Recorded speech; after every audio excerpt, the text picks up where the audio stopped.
Oh, c'était. She built an empire from a wheelchair and never once apologized for it. He mopped floors by day and raised a daughter alone by night, a man the world had already forgotten. Then one rainy Chicago morning, their worlds collided in a hallway no one was watching, and nothing at Apex Global would ever be the same. A janitor who spoke 6 languages. A CEO who trusted no one. A conspiracy buried deep enough to kill careers. And it almost did. If you've ever been underestimated, this story is for you. Hit like, drop your city in the comments. I want to see how far this story travels. And follow all the way to the end, because the truth doesn't come out until the very last moment. The rain started around 6:15 that morning, the kind that didn't announce itself. No thunder, no darkening sky, just a quiet shift in the air, and then suddenly the windows of the 42nd floor were streaked with it, gray Chicago light bending through the water in long diagonal lines across the carpet. Vivian Hart noticed it the way she noticed most things, from a distance, with precision, without sentiment. She had been at her desk since 5:40. Not because she had to be, she was the CEO, she set her own hours, but because sleep had become something she negotiated with rather than surrendered to, and most mornings the negotiation ended around 4:30 with her sitting up in the dark, already thinking about quarterly numbers, or the Hanover acquisition, or the email she'd drafted and deleted 3 times the night before to the board's legal liaison. Her apartment was 12 minutes from the office by car, and her driver, Marcus, had learned years ago not to make conversation before 7. The 42nd floor was quiet at this hour. That was why she liked it.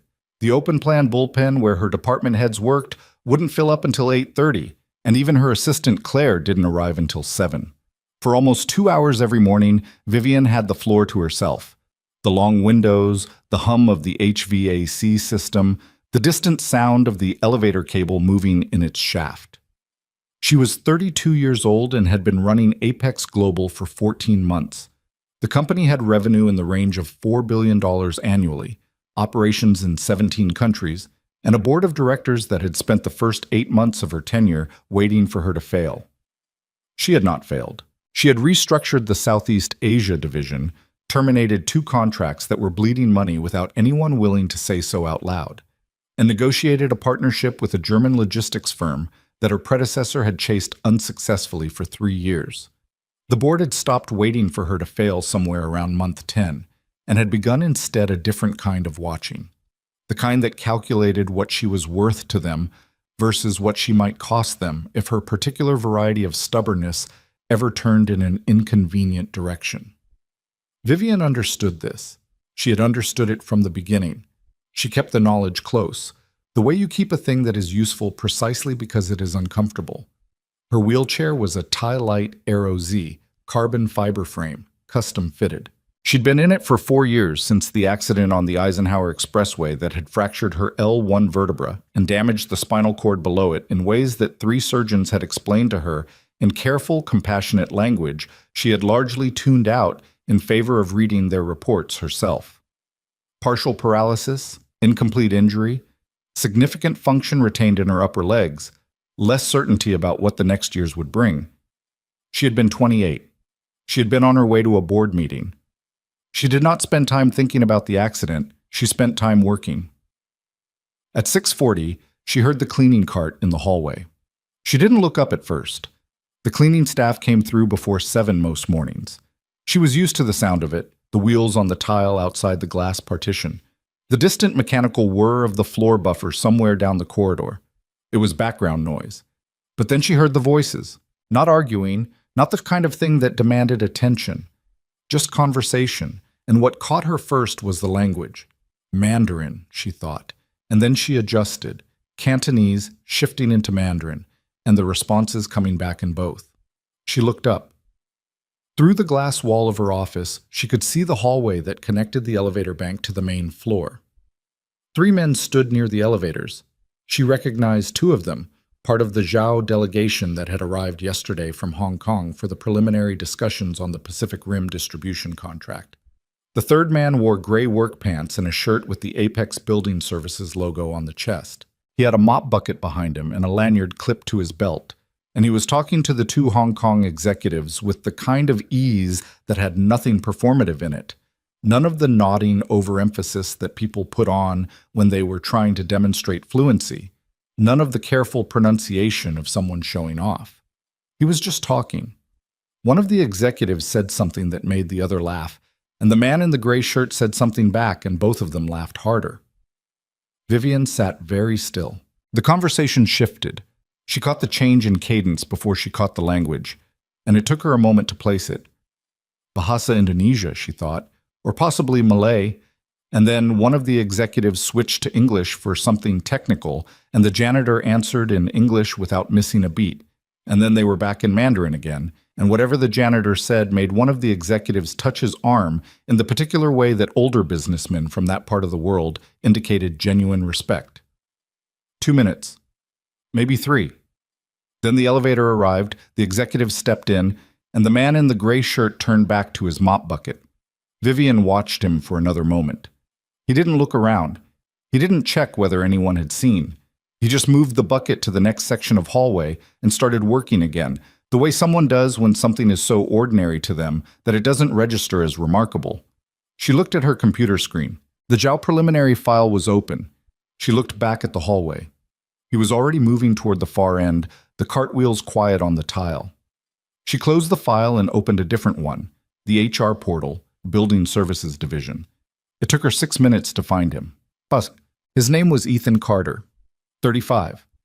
Listed as a Level 2 maintenance technician, the designation that meant senior among the cleaning and facilities staff, but was mostly a formality that came with an extra 80 cents an hour. He had been with Apex Global for 2 years and 4 months.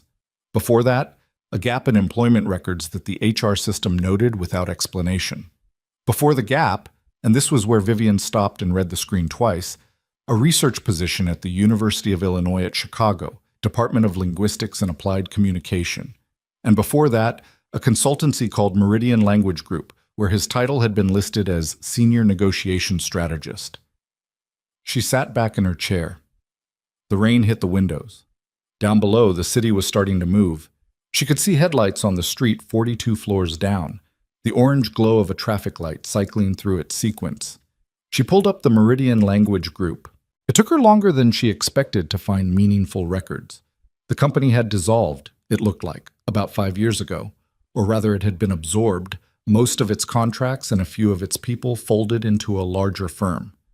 But before that, Meridian had been cited in 3 industry publications as a boutique firm specializing in high-stakes international negotiations, primarily in Asia-Pacific markets. One article quoted a source at a major financial services company saying that Meridian's work on a Tokyo deal had saved approximately $12 million in concession value. The source had declined to name the strategist involved. Vivian looked at the hire date again. 2 years, 4 months. Before that, a gap of almost 2 years. She did the arithmetic. She went back to the main HR record. Under emergency contacts, one name, Carter, Sophie, age 9. Listed relationship, daughter. No second adult contact. Vivian closed the laptop. She sat with it for a while. The pieces of it, the shape of it, the particular kind of story it suggested. She had a talent for reading situations, had always had it, and the situation she was reading now felt like it had a weight to it that she couldn't quite place yet. She opened the laptop again and pulled up the calendar. The Zhao Group's formal meeting started at 10. There were 3 more days of preliminary sessions before the substantive negotiation would begin. She didn't make any decisions before 7 in the morning. It was a rule she kept. But she bookmarked the HR file before she closed it. Claire arrived at 7:02 with coffee and the morning brief, and by 7:30 the floor was beginning to fill. Vivian moved through the morning on its own momentum. A call with the Singapore office, a finance review with her CFO, Daniel Marsh, who had a gift for presenting bad news in a tone that implied it was actually medium news, and Vivian had just misread it. She hadn't brought up what she'd seen that morning. She hadn't decided why yet.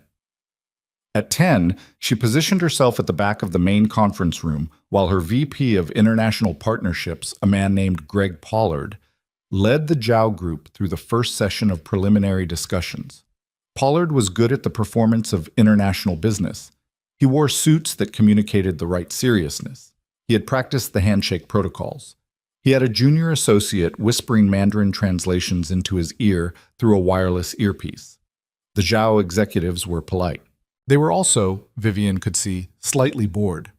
There was a particular quality to the way Mr. Zhao, the principal, 63, silver-haired, the kind of man who had been in rooms like this for 40 years, listened to Pollard's presentation, a carefully maintained attentiveness that masked the fact that he had already categorized everything he was hearing. During the break, she maneuvered her chair toward the window while the staff refreshed the water pitchers, and she watched the Zhao group murmur among themselves in Cantonese. She caught fragments. Not enough to understand, but enough to read the register of it. Low, quick, the cadence of people comparing notes with each other rather than performing for the room. She thought about the hallway that morning, the way the two executives had laughed. After the session, she asked Claire to find out which section of the building Ethan Carter was assigned to that afternoon. She found him on the 38th floor at 1:45, working in the corridor outside the secondary server room. He was replacing a fluorescent tube in one of the overhead fixtures, standing on the second step of a folding ladder, the dead tube held in both hands. Vivian stopped about 10 feet away. "Mr. Carter?" He looked down. If he was surprised to see the CEO of the company in a wheelchair at the end of an empty service corridor, his face didn't show it in any dramatic way. Just a slight settling, a recalibration. He climbed down from the ladder. "Yes, ma'am." Careful. Not nervous exactly. Careful. "I saw you this morning," she said, "with the Zhao group, near the elevators." He was quiet for a moment. He held the dead fluorescent tube in both hands, and she noticed he didn't try to set it down or busy himself with the ladder. He just held it and waited, which was a thing that a lot of people struggled to do. "They were looking for the 41st floor, he said. "The elevator buttons. The label is worn off on 41. "That's not what I'm asking about." He looked at her steadily. "I know." "How many languages do you speak?" A short pause. "Depends how you're counting." "Count however you want." He thought about it. Not performing thinking, just actually doing it. "Fluently? 6. Professionally functional in 4 more. Reading ability and a couple others, but I wouldn't trust myself in a live negotiation." "What does professionally functional mean to you?" "It means I can read a contract in that language, hold a business conversation, understand register and subtext, catch it if someone's being deliberately ambiguous. It doesn't mean I can give a speech." Vivian looked at him for a moment. He was taller than she'd registered from the 42nd floor, broad-shouldered, with the kind of face that had been through something. Not scarred, nothing dramatic, just marked by time in a way that younger faces weren't. There was a small healed cut above his left eyebrow that had left a faint line. "Meridian language group," she said. Something shifted in his expression. Not fear, not anger, but a subtle tightening, like a door closing slightly without latching. "That was a while ago," he said. 5 years. You were their lead negotiation strategist. Among other things." "What other things?" He looked at her with the kind of patience that had something harder underneath it. "I trained their junior staff. I developed their evaluation framework for identifying cultural negotiation asymmetries. I wrote most of the client-facing methodology documentation." He paused. "Is there something you need from me, Ms. Hart?" Vivian almost smiled. "I don't know yet. I'm still deciding." He waited again. It was, she thought, genuinely unusual. Most people in a conversation with her at this point would be filling the silence with reassurances or questions or the low hum of professional anxiety. He didn't do any of that. "The Zhao group," she said. "Based on what you saw this morning, what you heard, what's your read on where they are?" He set the dead fluorescent tube carefully against the wall. "You want my honest answer or a careful one?" "I want the honest one." "They're not impressed," he said. "Not by the presentations. Mr. Zhao specifically. He's been in too many of these rooms with too many companies showing him too many PowerPoints. He's doing the politeness because he was raised to do the politeness, not because he's engaged." He paused. "The 2 guys he brought with him, the ones I ran into this morning. They told me over their coffee that the real question for them is whether Apex has anyone who actually understands how decisions get made in the way their organization makes them. They weren't asking me, they were talking to each other. They didn't think I spoke Cantonese. Vivian was quiet. The contract structure you're presenting to them, Ethan continued, the tiered distribution model. It's designed around Western assumptions about how risk gets allocated. In their framework, that structure implies that Apex doesn't trust them to manage volume risk, which reads as an insult disguised as a business term. They won't say that. They'll keep meeting with you and eventually find a polite way to let the deal die. Vivian stared at him. How do you know what structure we're presenting? I cleaned the conference room on the 41st floor last week. The setup materials were on the table. She looked at him for a long moment. He looked back without any of the self-consciousness that tended to accompany people when they realized they'd said something that landed harder than expected. What would you do differently? She asked. I don't work in your negotiations department, Ms. Hart. I'm aware of that. Answer the question. He exhaled slowly through his nose. I'd restructure the risk allocation framework so it mirrors the relational model they use internally, trust-based, long cycle, with demonstration phases instead of contractual penalties. It means Apex takes on more short-term exposure. It also means you get a partner who actually integrates you into their network, rather than treating you as a vendor they can replace. He picked up the new fluorescent tube from the ladder's small shelf. I have to finish this section before 4. I'll have someone else finish it, Vivian said. He looked at her. I want you upstairs, my office, 4:30. She turned her chair toward the elevator. Don't be late. What? She didn't tell Greg Pollard ahead of time. She told Claire to have the room ready and to pull whatever she had on the Zhao Group's corporate governance structure. And she went back to her desk and did her own reading for 2 hours, going through everything she could find on Zhao Pacific Holdings and the 2 men who had accompanied Mr. Zhao to Chicago. At 4:15, she called Daniel Marsh. I need your read on something, she said. That's never just a read, Daniel said. That's always a read with consequences.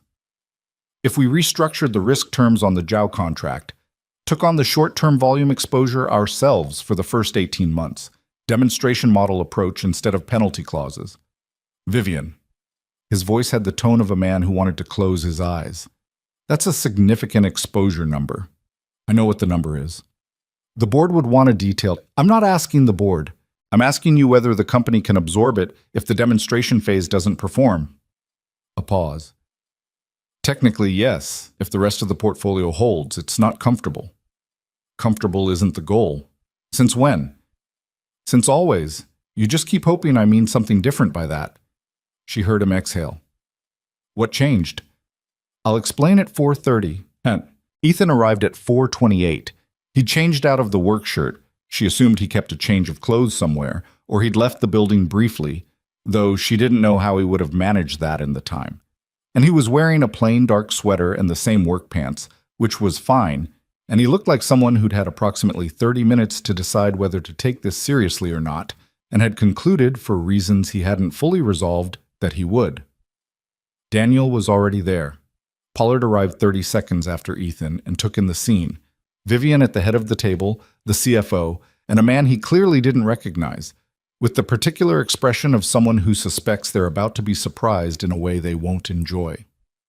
Greg, Vivian said, this is Ethan Carter. He's in building services. Pollard looked at Ethan the way a man looks at something that has appeared in a place where it has no business being. I'm sorry, building services?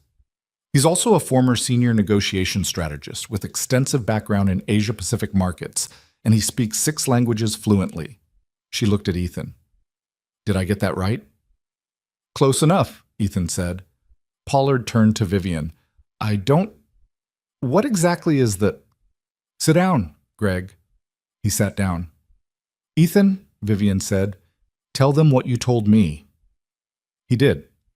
He was more concise this time. He'd clearly organized it in the hour and a half since the corridor, and he covered the framework issue, the cultural subtext around risk allocation, and what a restructuring would need to look like to signal genuine partnership rather than contractual management. He was direct without being condescending, which Vivian suspected was a line he'd had a lot of practice walking. When he finished, the room was quiet. Daniel had been writing on his legal pad. He looked up. The exposure calculation on an 18-month demonstration phase, I can run that, Ethan said. If you give me the volume projections and their historical shipping data.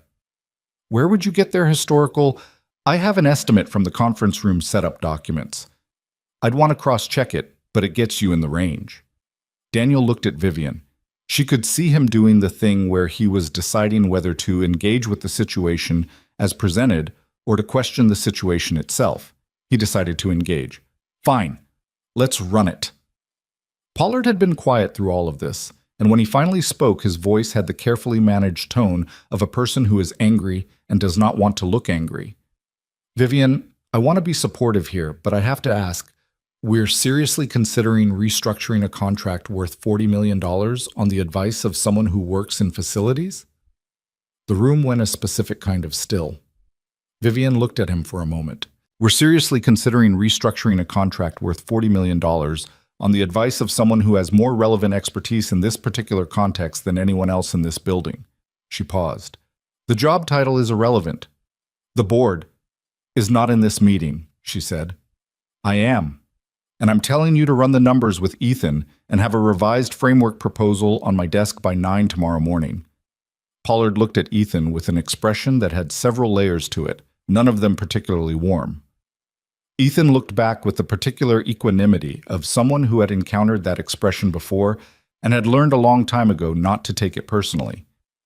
9 o'clock, Vivian said again. The proposal was on her desk at 8:45. She read it twice before the day started, sitting in the quiet of the early morning with the rain gone now and thin October light coming through the windows. It was good.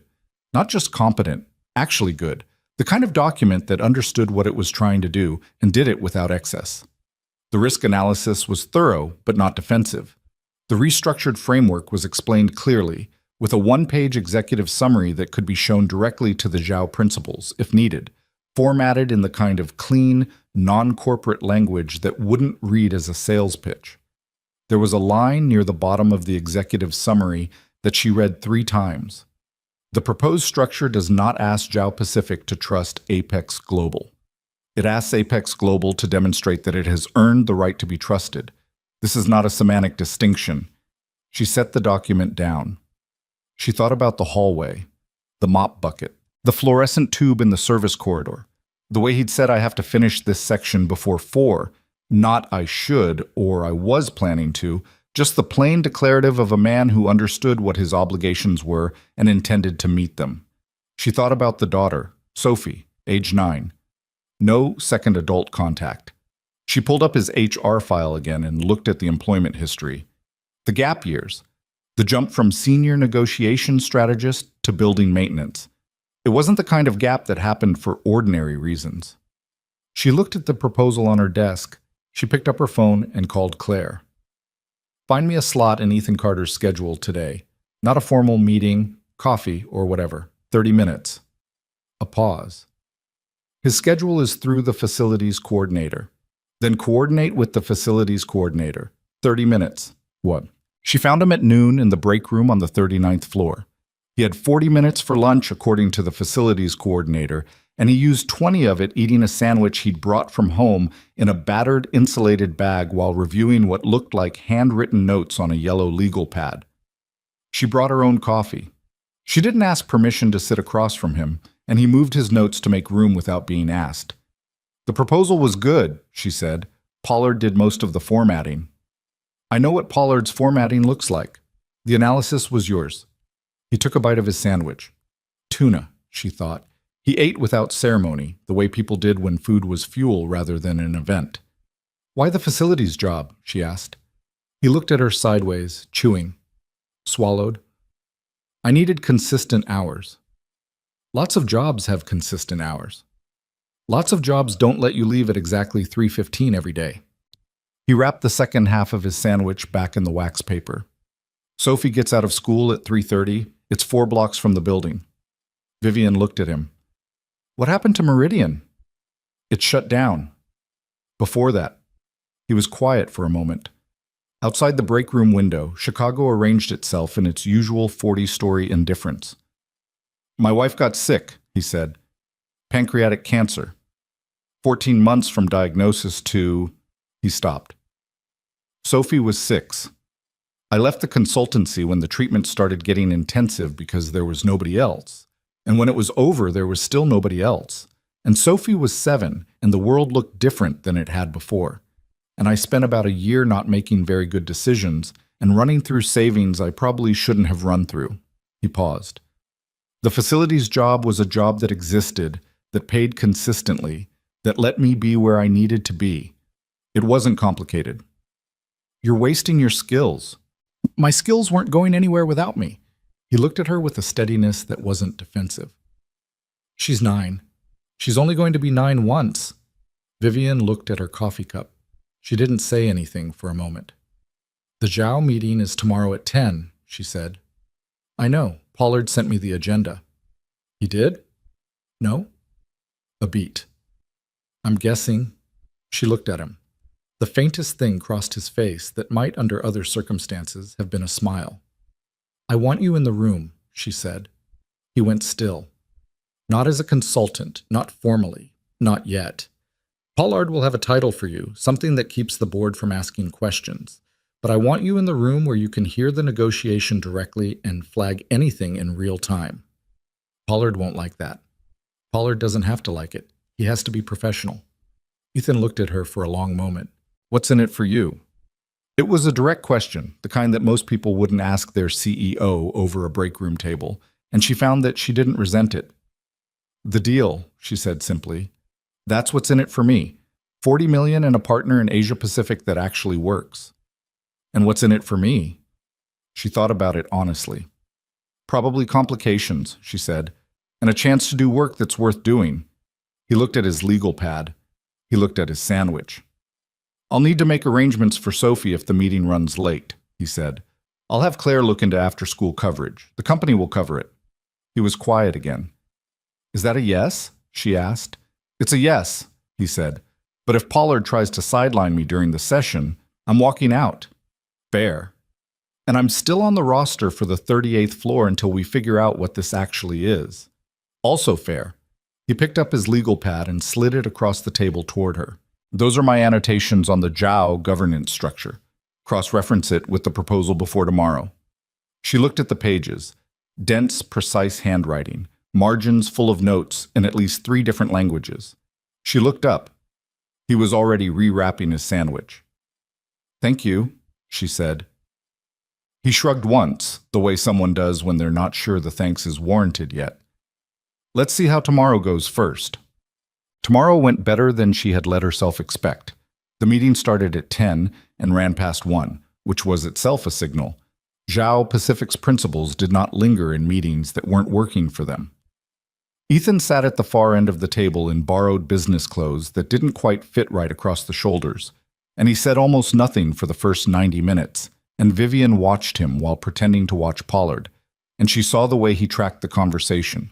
Not just the English translation that was being offered by the professional interpreter they'd hired, but the original Cantonese, the micro-expressions, the way Mr. Zhao's posture changed when a particular clause was mentioned.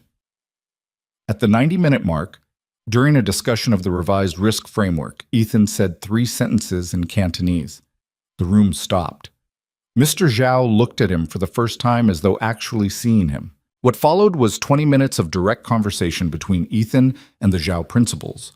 Pollard's interpreter struggled to keep up with the technical register, eventually gave up annotating and just listened, in which the framework was discussed, adjusted, and ultimately agreed upon in its broad strokes, in a way that the previous 3 sessions of formal presentation had not managed to accomplish. After the room cleared, Pollard waited until the Zhao group was in the elevator and then turned to Vivian. That was... He stopped himself. Yes, Vivian said. How did you... Tomorrow's meeting, she said. Let's make sure Ethan has the materials the night before. She wheeled toward the door. Behind her, she heard Pollard say nothing else, which was its own kind of answer. In the elevator going back up, it was just her and Ethan and the soft mechanical sound of the cable. 3 sentences, she said. The right 3, he said. What did you say? He looked at the elevator doors. I told him that Apex understood the difference between a vendor relationship and a stewardship relationship, and that we were proposing the latter. And then I said that his grandfather built something worth stewarding, and that we understood the weight of that. How did you know about his grandfather? His grandfather founded the company in 1962. It's in the third paragraph of their corporate history page. The elevator opened on the 42nd floor. Vivian held the door for a moment. You should know, she said carefully, that this is going to get more complicated. If this deal closes the way I think it's going to close, people are going to want to know who you are and where you came from, and not all of them are going to be glad about the answers. He looked at her with the expression of a man who had already considered this. Sophie has a school thing at 6, he said. I have to be there by 5:40. She let the door go. Then you should go, she said. The elevator closed. She sat in the quiet of the 42nd floor and looked at the rain-streaked windows, and the city below moved in its ordinary oblivious way, 42 floors down, and she sat with something that she hadn't felt in a long time. Not certainty, she'd never trusted certainty, but something close to the conviction that the right thing was happening, that the right person had come into the right room at the right moment. She knew, with the particular clarity that came from having been in enough rooms to know how they worked, that it wouldn't stay simple. It never did. But for now, in the quiet of the early afternoon, with the contract framework taking shape and the deal finding its footing, she let herself have just that much. The Zhao contract closed on a Thursday, 22 days after the meeting where Ethan had said 3 sentences in Cantonese and changed the temperature of the entire room. The final number was 43.8 million, slightly above the original projection, because somewhere in the last week of negotiations, a secondary distribution corridor had been added that nobody on Pollard's team had thought to propose. Ethan had suggested it on a Tuesday afternoon in a 15-minute side conversation with Mr. Zhao's deputy in Mandarin, over coffee in the building's ground floor cafe, and by Wednesday it was in the draft contract. Pollard had found out about it from the legal team. He had not said anything to Vivian directly, but she had heard about his expression from 2 separate people, which told her something about how the mood was forming in the rooms she wasn't in. She didn't address it yet. She filed it away in the same place she kept all the things that weren't ready to be handled. The mental drawer that had been filling since the day she'd taken this job, the one labeled later, but not forgotten. The morning after the contract was signed, she called Ethan into her office at 7:15, before Claire arrived and before the floor filled up. He came in wearing the same dark sweater he'd worn to the Zhao meeting. She suspected he didn't own many, or that he bought the same thing repeatedly because it removed a decision from his morning routine. She'd known a few people like that. They were usually the ones who spent their mental energy on things that mattered. "Congratulations," she said. He sat across the desk in the chair that faced her. Pollard put his name on the press release. "I know. I'm not complaining. I'm noting it." "I know that too." She looked at him. "I'm going to make you a formal offer today. I want you on the international strategy team, not under Pollard, reporting directly to me. The title will be something we'll work out, because the board is going to need a title that doesn't make them ask too many questions before I've had time to manage the conversation." He was quiet. "The compensation will be a significant change from where you are now," she said. "How significant?" She told him the number. He didn't react in the way people usually reacted to a number like that. No intake of breath, no reflexive thank you. He just sat with it. "What does the role actually mean?" he said. "It means I want you in every critical international negotiation this company has. It means I want you developing a methodology that the strategy team can use, so a framework for cultural asymmetry analysis that we can apply before we walk into any room anywhere in the world. It means you work for me and you tell me what you actually think, not what sounds good." "That last part I can do." "I know." He looked at the window. The morning was clear today, cold, mid-October, the sky a flat and honest blue. "Sophie has a schedule," he said. "I'm not going to be able to just... I'm not asking you to disappear. I'm asking you to do the job that matches what you actually know how to do. The hours are negotiable. The work isn't." He turned back from the window. "If I take this and it goes sideways, then it goes sideways and I deal with it. I'm the one making the offer. I'm not worried about you dealing with it. I'm worried about what sideways looks like for Sophie if I've built a new structure and then it collapses." He said it plainly, without self-pity. She's had enough structural collapse. Vivian looked at him. She thought about several responses and set most of them aside. That's a fair concern, she said. I can't promise you nothing will go wrong. I can tell you that I don't make offers I don't intend to back up. He looked at her steadily. There was something in the way he assessed people. Not calculating, not suspicious, but thorough. The way someone is thorough when they've learned the cost of trusting too quickly. I'll need a week, he said. You have it. He stood. He got to the door and then stopped without turning around. The Zhao contract. The secondary corridor clause. It was already in the original distribution map if you knew what you were looking at. Whoever negotiated their last major contract missed it. I know. Your previous negotiation team missed about 4 things like that in the last 2 years. I've been reading the filings. She looked at the back of his head. When did you have time to read the filings? Lunch. He opened the door. I'll let you know by next Thursday. Yeah, he let her know by Tuesday. The answer was yes, delivered in a 2-sentence email with no subject line at 6:40 in the morning. I'll take the role. Sophie has after school Tuesday and Thursday. I need to leave by 5:30 those days. Vivian read it, replied, Understood. Claire will have the paperwork by noon and went back to her quarterly review. The paperwork included a title they'd settled on after some back and forth, Director of Global Negotiation Intelligence. It was specific enough to be meaningful and broad enough to avoid triggering the board's particular sensitivity about senior appointments that hadn't gone through the standard committee process. Vivian had given this title to her general counsel, Nina Reyes, who had looked at it for a long moment and said, This will hold, for now. For now was all Vivian needed. She introduced Ethan formally to the strategy team on a Wednesday morning in a brief, unadorned meeting she called on 24 hours' notice. She stood the team together, 7 people, including Pollard, and said, Ethan Carter is joining us as Director of Global Negotiation Intelligence, reporting to me. He knows things about international negotiation that most people in this industry don't know. I expect him to be used accordingly. She did not explain his background unprompted. She did not explain the janitor part. She figured people would find out. This was a company, not a monastery, and information moved horizontally through organizations at a speed that usually outpaced the official announcements. But she wasn't going to frame it for them. Let them figure out what it meant. Pollard shook Ethan's hand. It was a professional handshake. That was what it was. Ethan said, Thanks for the introduction, to the room, and nothing else. And the meeting ended, and that was the formal beginning of it. The first 2 weeks were, in the blunt terminology that Vivian used to herself, a mixed bag. The strategy team was talented in certain narrow senses. Pollard had hired people who were good at process, good at presentation, good at the choreography of corporate deal-making. What they were not particularly good at was the thing Ethan was good at, which was the live reading of a room, the cultural subtext beneath the formal language, the gap between what a counterparty said and what they meant.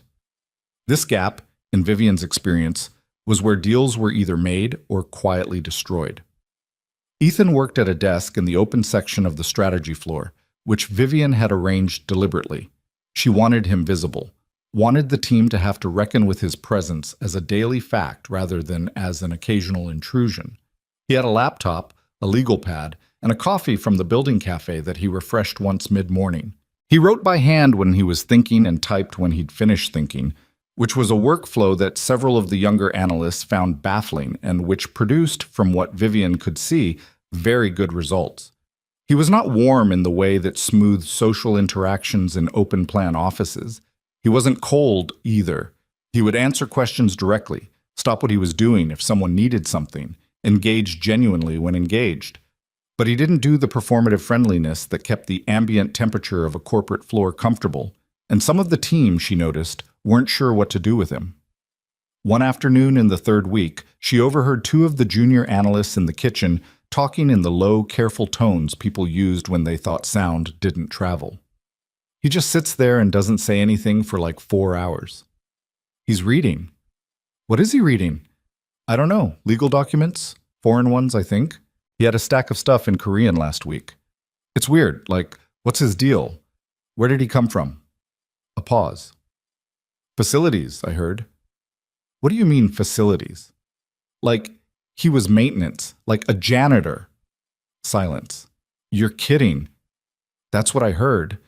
Vivian kept moving past the kitchen.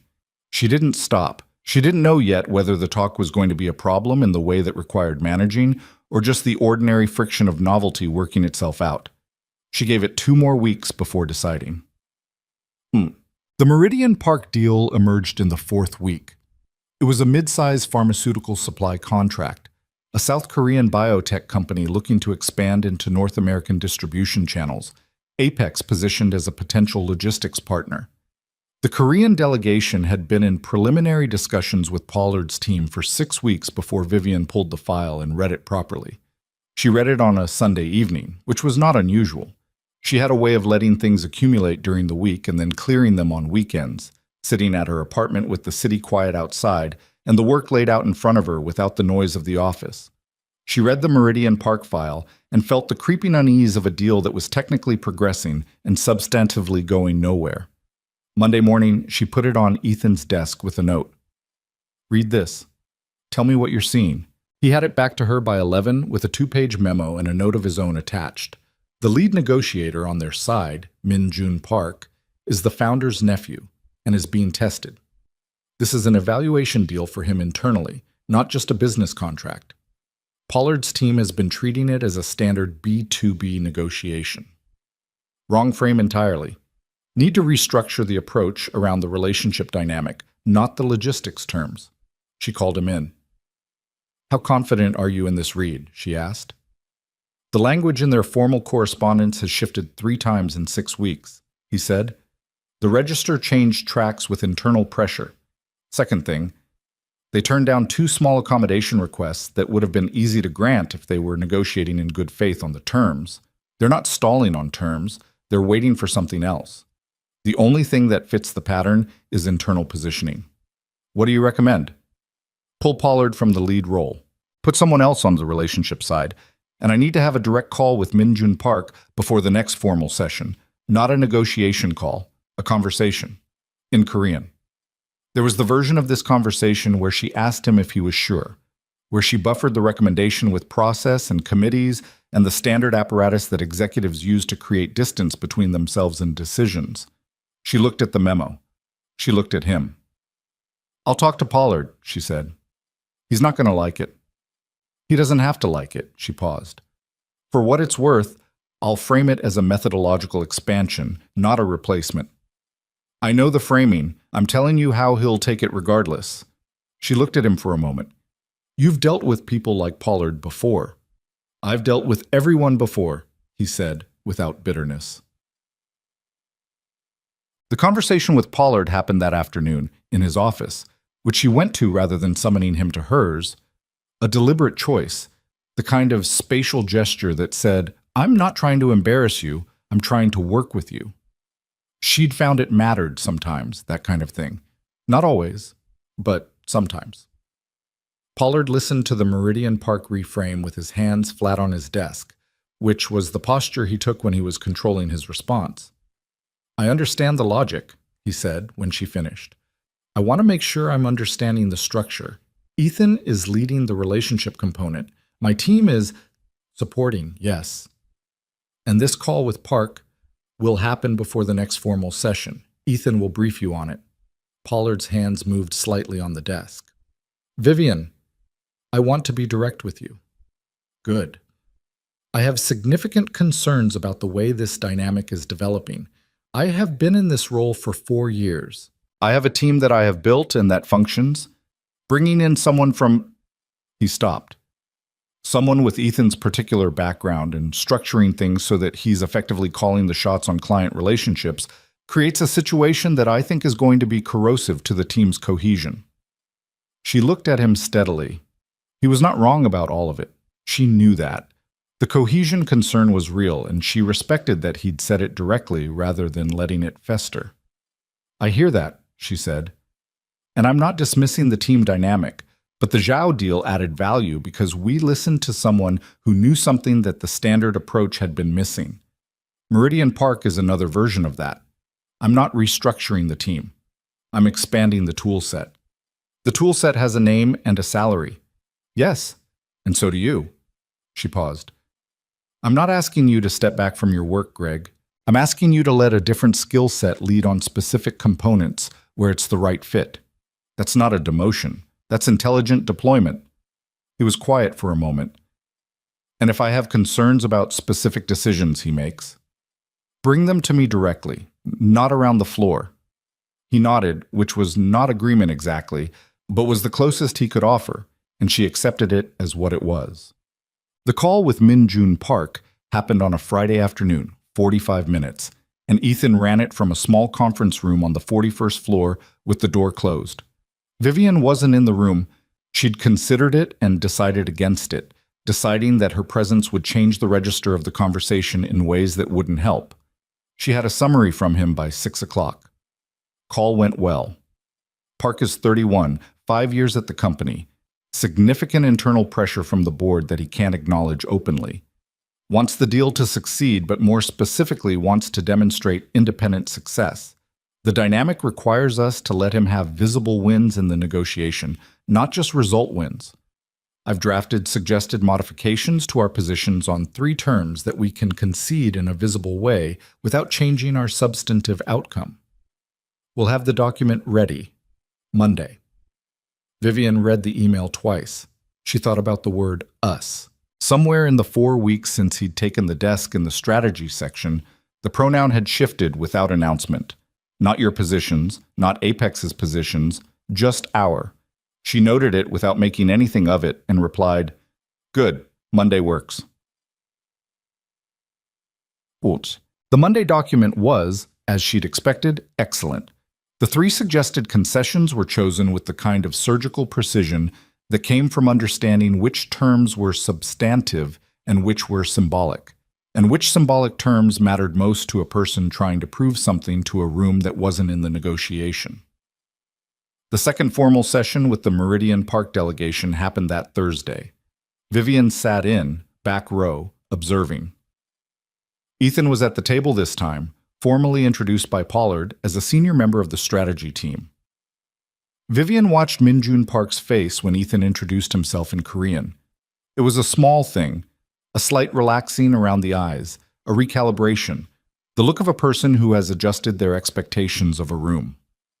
Then Park said something in Korean, rapid, a test, and Ethan responded without hesitation, and Park said something else, and both of them laughed briefly, and whatever the test had been, Ethan had passed it. The session ran 3 hours. By the end, the framework for a letter of intent was on the table. Pollard handled the formal summary efficiently. His team had done their process work correctly. The whole thing functioned when it functioned as a collaboration. And if the collaboration was more complicated underneath than it looked from the outside, that was the cost of things that worked. The part that Vivian hadn't fully prepared for was the way the gossip evolved. By week 5, Ethan's history had filtered through the building the way all information filtered through buildings like this, in fragments, distorted by each relay, arriving at most desks as a version of the original that kept the dramatic elements and shed the context. The version that circulated on the 38th through 42nd floors was, the new strategy guy used to be a janitor here, like literally cleaned the floors, and the CEO just put him in charge of international deals. This was not entirely accurate, and not entirely inaccurate, and the gap between those 2 states was where opinion formed. Some people found it genuinely interesting. A few found it inspiring in the way that stories like this were supposed to be inspiring, which Vivian suspected would become more complicated for Ethan if people started relating to a story rather than to him. And some people, specifically, some of the people with titles and long tenure, and a particular investment in how talent was supposed to get identified and promoted in a company like this, found it threatening in the way that felt like indignation, but was actually something closer to fear. She started noticing it in the peripheral movements of the company, the way certain names came up in conversations in specific combinations, the way meeting invitations were extended or not extended, the particular silences in the boardroom when Ethan's name came up in updates. There were 4 senior executives on the operations and finance side: Richard Holt, the EVP of operations; James Beaumont, Chief Risk Officer; Sandra Yee, SVP of Corporate Partnerships; and Lawrence Dade, who had the title of Deputy Board Liaison and functioned as the informal connective tissue between Vivian's leadership and the board's preferences. All four had been at Apex for between 8 and 15 years. All four had been, in one form or another, part of the established order that Vivian had inherited and not entirely overturned. She watched them the way she watched all things she didn't fully understand yet, carefully, without prematurely deciding what she was seeing. Ethan, for his part, seemed largely uninterested in the political weather. This was both admirable and, Vivian recognized, a potential vulnerability. The quality of being focused on the work to the exclusion of the surrounding landscape had a way of leaving people exposed to things they hadn't been watching. She thought about telling him. She wasn't sure how to frame it without sounding like she was warning him about something she wasn't sure existed yet.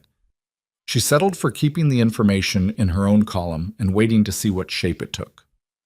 What she noticed instead, in the 6th week, was the work.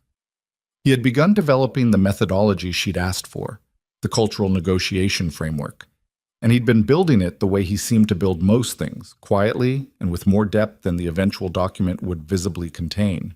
He'd asked her for access to the company's last 8 years of international negotiation records, which the legal team had taken 3 days to approve, and he'd spent 2 evenings that week.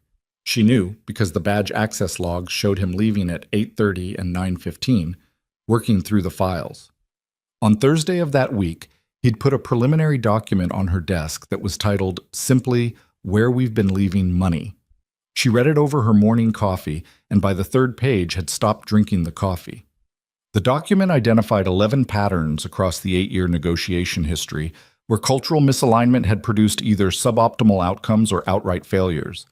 Not dramatically, not in ways that had been obvious at the time, but systematically, the way a small navigational error compounds over distance. The aggregate estimate of value affected was presented in a range. He was careful about the range, noted explicitly that these were reconstructed assessments, not audited figures. But the midpoint was in the range of $60 to $80 million across 8 years. At the bottom of the last page, in handwriting, "This is conservative." She sat with it for a while.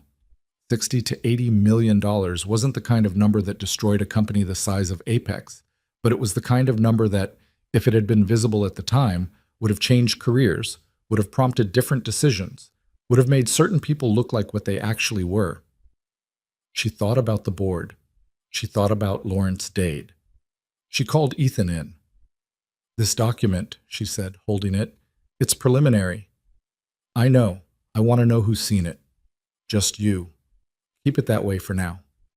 He looked at her with the careful attention of someone picking up something in the atmosphere. "Why?" She put the document in her desk drawer. "Because I want to understand what I'm going to do with it before anyone else knows it exists. Information like this changes how people behave, and I want to control the timing of that." He was quiet for a moment. "Is there something I'm missing about the company situation?" She looked at him. She thought again about the 4 executives, the subtle shifts in the political temperature, the particular way Lawrence Dade had looked at her in the last board prep meeting. "There might be," she said. "I'm not certain yet." "Should I be concerned?" "Keep doing the work you're doing. Do it well. And if anyone asks you for access to your files or your methodology before I've told you to share it, you come to me first." He absorbed this. That's a lot of precaution for a negotiation methodology document. It's a lot of precaution for a document that tells the board that the people they've trusted for 15 years missed $60 million in value. Things like that have a way of creating enemies before anyone actually does anything. He nodded slowly. Okay, she said. He left. She opened the desk drawer and looked at the document one more time, then closed it. 3 days later, a Thursday, she was in the back of a car on the way to an external dinner with a private equity firm when she got a call from Claire. "I thought you should know before you see it anywhere else," Claire said. Her voice had the particular careful tone she used when the news was bad enough to require delicacy. "There's something going around. It started this afternoon. I don't know where. Someone's saying that the Zhao contract has an issue. A leak." Vivian went still. "What kind of leak?" "Confidential terms. Someone is saying they were shared externally before the contract closed. The story, And it's not confirmed. I want to be clear. I heard this from two people who heard it from two other people. The story is that it came from the International Strategy Team. The car moved through evening traffic. The city passed the window. Who specifically? Vivian said. A pause. Ethan Carter. She didn't say anything. Vivian? Claire said. I heard you. She looked at her own reflection in the car window. Cancel the dinner. Send my apologies. I'm coming back to the office. It's 7:15. I know what time it is. She hung up. Outside, Chicago moved in the ordinary way that cities moved. Indifferent, continuous, full of people whose evenings were intact. She thought about the document in her desk drawer. She thought about the $60 million. She thought about Lawrence Dade. The car turned around. She was back in her office by 7:45, and by 8 she had Claire pulling every piece of communication from the Zhao negotiation period that touched the strategy team's output. She called Nina Reyes at home and told her to be in the office by 8:30. She did not call Ethan yet, not because she doubted him, but because she needed the information to be organized before she could have that conversation in a way that was useful rather than reactive. Nina arrived at 8:22, which was 2 minutes early, which was Nina. She closed the door and looked at the papers Vivian had laid out on the conference table. Someone's floating a leak narrative targeting Ethan Carter, Vivian said. Nina sat down. Evidence? Nothing yet. That's the problem. Right now it's a story with no documentation and no source anyone will put their name on. Where did it originate? I'm working on that. Vivian looked at the communication logs. What I need from you right now is there any way a leak actually happened? Any pathway where the Zhao terms could have gotten out and Ethan Carter could have been the source? Nina was quiet for a moment, thinking. If the terms leaked, they'd most likely have gone through the document management system. We'd have server logs. I can have IT pull them tonight. Do that. If the logs are clean, then someone created the story without the evidence, which is its own kind of information. Vivian looked at her. And if they created it for a reason. I want to know what the reason is. Nina nodded. She pulled out her phone. I'll call IT now. One more thing, Vivian said. The document I have in my desk, Ethan's preliminary framework analysis, I want it moved to secure storage tonight, nothing connected to the shared server. Can you do that? Nina looked at her. You think this is connected to that document? I think I don't know yet, Vivian said. And not knowing is when you're careful. By 10 o'clock, the IT logs were clean. No external access to the Zhao contract terms during the negotiation period. No document transmissions from any device registered to Ethan Carter that went anywhere outside the company network. Vivian sat with this for a while. The story was fabricated. That much was clear enough. What wasn't clear was who had fabricated it and whether it was the beginning of something or just the first move of something that had already been planned. She called Ethan at 10:15. He picked up on the second ring. In the background, she heard quiet. Sophie, presumably in bed, the apartment settled. There's a story going around, she said. Someone is saying the Zhao terms leaked and pointing at you as the source. A pause. That's not true. I know, the IT logs are clean. I needed to tell you tonight because by tomorrow morning this will be on the floor, and I don't want you hearing it from someone else first. He was quiet for a moment. She heard him exhale slowly. What do you need me to do? He said. Nothing yet. Let me understand the shape of it first. If someone asks you about it tomorrow, I'll refer them to you. Yes. Another pause. Vivian. He said her name simply, without qualification. Is this going to become a problem for Sophie? She understood what he meant. Not the career part, the other part. The stability he'd built around a 9-year-old who had already watched one structure fall apart. I'm not going to let it, she said. He was quiet again. Okay, he said. And she could hear in the word both that he accepted it and that he understood, as she did, that accepting something and being able to guarantee it were not the same thing. Get some sleep, she said. You too. She hung up and sat in the empty office. The city was dark outside except for the usual 1,000 lights. The IT report was on her desk. The drawer held Ethan's document with its careful estimate and its handwritten note at the bottom. This is conservative. She thought about what it meant that someone had chosen now to create this story, at this particular moment in Ethan's first 6 weeks, before he'd had time to build any broader relationships within the company that might protect him, before the methodology document was complete, before the board had been made to reckon with what it contained. The timing wasn't accidental. It never was. She picked up her phone and called Lawrence Dade's cell. It went to voicemail. She did not leave a message. She set the phone down on her desk and sat with the particular alertness of someone who has just understood that a thing they expected eventually has already begun. Lawrence Dade called back at 7:52 the next morning, 4 minutes after Vivian arrived at her desk. "I saw a missed call," he said. His voice had the careful neutrality of a man who had been thinking about the call since he'd seen it the night before. "Everything all right?" "I wanted to check in on a few things before the board prep next week," she said. "Nothing urgent. When do you have 30 minutes? "I can do Friday afternoon." "Friday works." She hung up and sat for a moment.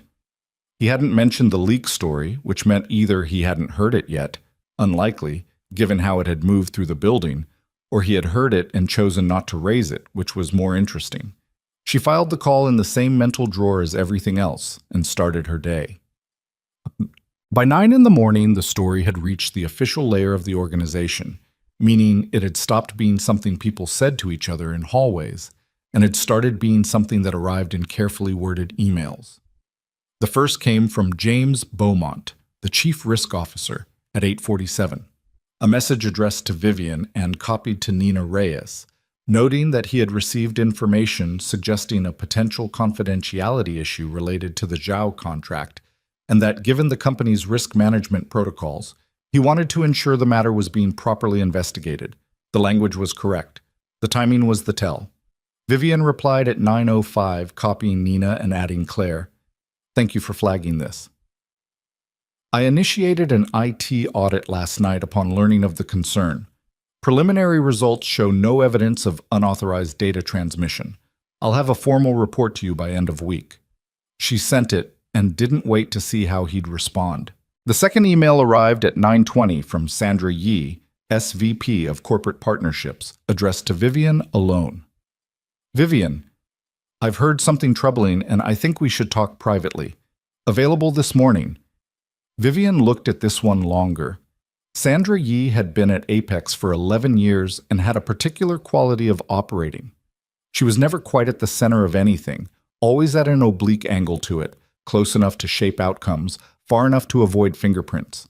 Vivian had noted this when she took the CEO role and had neither trusted her fully nor written her off. She was the kind of person who sometimes came to you with genuine information and sometimes came to you to understand what you knew. "I'll find time this afternoon," Vivian replied, and moved on. Ethan was at his desk at 9:30. She passed through the strategy floor on her way to a finance meeting and registered him without stopping. He was reading, legal pad open beside his laptop, the same quiet concentration that the junior analyst still hadn't gotten used to. He didn't look up. She didn't stop. The normalcy of it was deliberate on both their parts, she thought, though neither of them had discussed it. The finance meeting ran long because Daniel Marsh had discovered a discrepancy in the third quarter projection that he believed was an accounting classification issue and that Vivian believed was something else, and they were both professional enough to argue about it in measured terms for 40 minutes without resolving it. "I want the original source documents," Vivian said at the end. "It's a classification. I want the source documents, Daniel. Get them to Nina by Wednesday." He gave her the look he gave when he thought she was being excessive and accepted her position anyway, which was one of the things she actually valued about him. She was out of the meeting by 11:15 and stopped by her office for 7 minutes before the next thing, and in those 7 minutes Nina appeared in the doorway with the expression that meant she'd found something. "It came back with a supplement," Nina said. She had a printed page in her hand. "The logs from the document management system are clean. No external transmission. But there's something else. Someone accessed Ethan's personnel file on Monday. Full access, not just a lookup. Read his complete employment history, the pre-Apex records, the reason for hire documentation." Vivian looked at her. "Who?" "The access was through Lawrence Dade's credentials." The office was quiet. Through the glass wall, the floor moved in its ordinary mid-morning rhythm. When Monday? Vivian said. 4:17 in the afternoon. About 2 hours before the leak story started circulating. Vivian sat back. Does Dade know we can see that? He should. It's standard policy. Whether he remembered, Nina paused. Either he didn't think about it, or he didn't care. Or he wanted us to find it eventually, Vivian said. Nina looked at her. That's a different kind of move. Yes, Vivian said. It is. Bombed. The meeting with Sandra Yee happened at 2. Sandra arrived with the specific affect of a person carrying important information, a slight elevation of purpose, a readiness, and she sat across from Vivian in the small conference room off the main hall and said, I want to be straight with you, which was what people said when they wanted you to believe they were being straight with you. Go ahead, Vivian said. There are people on the senior team who are worried about the direction of things, about the Ethan Carter situation specifically. She folded her hands. I'm not here to pile on. I'm here because I think you need to hear this from someone who isn't an adversary. And you're not an adversary. I'm trying not to be. Vivian looked at her steadily. What are people worried about specifically? The speed of it, the unconventionality, bringing someone from facilities into a senior strategy role. I understand the logic, I do. The Zhao result speaks for itself. But the way it was done, the lack of process, it's created a feeling on the senior team that normal channels don't apply anymore, that decisions are being made unilaterally. Decisions about personnel are my prerogative. Yes, they are. I'm not disputing that.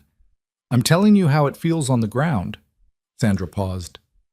And then this leak story, which the IT audit doesn't support. I know, but it's already out there. And Richard and James they're not going to let it sit. They're going to push for a formal investigation, which means board involvement, which means this becomes a thing that's happening, whether or not it's a real thing. Vivian was quiet for a moment. And what do you think I should do?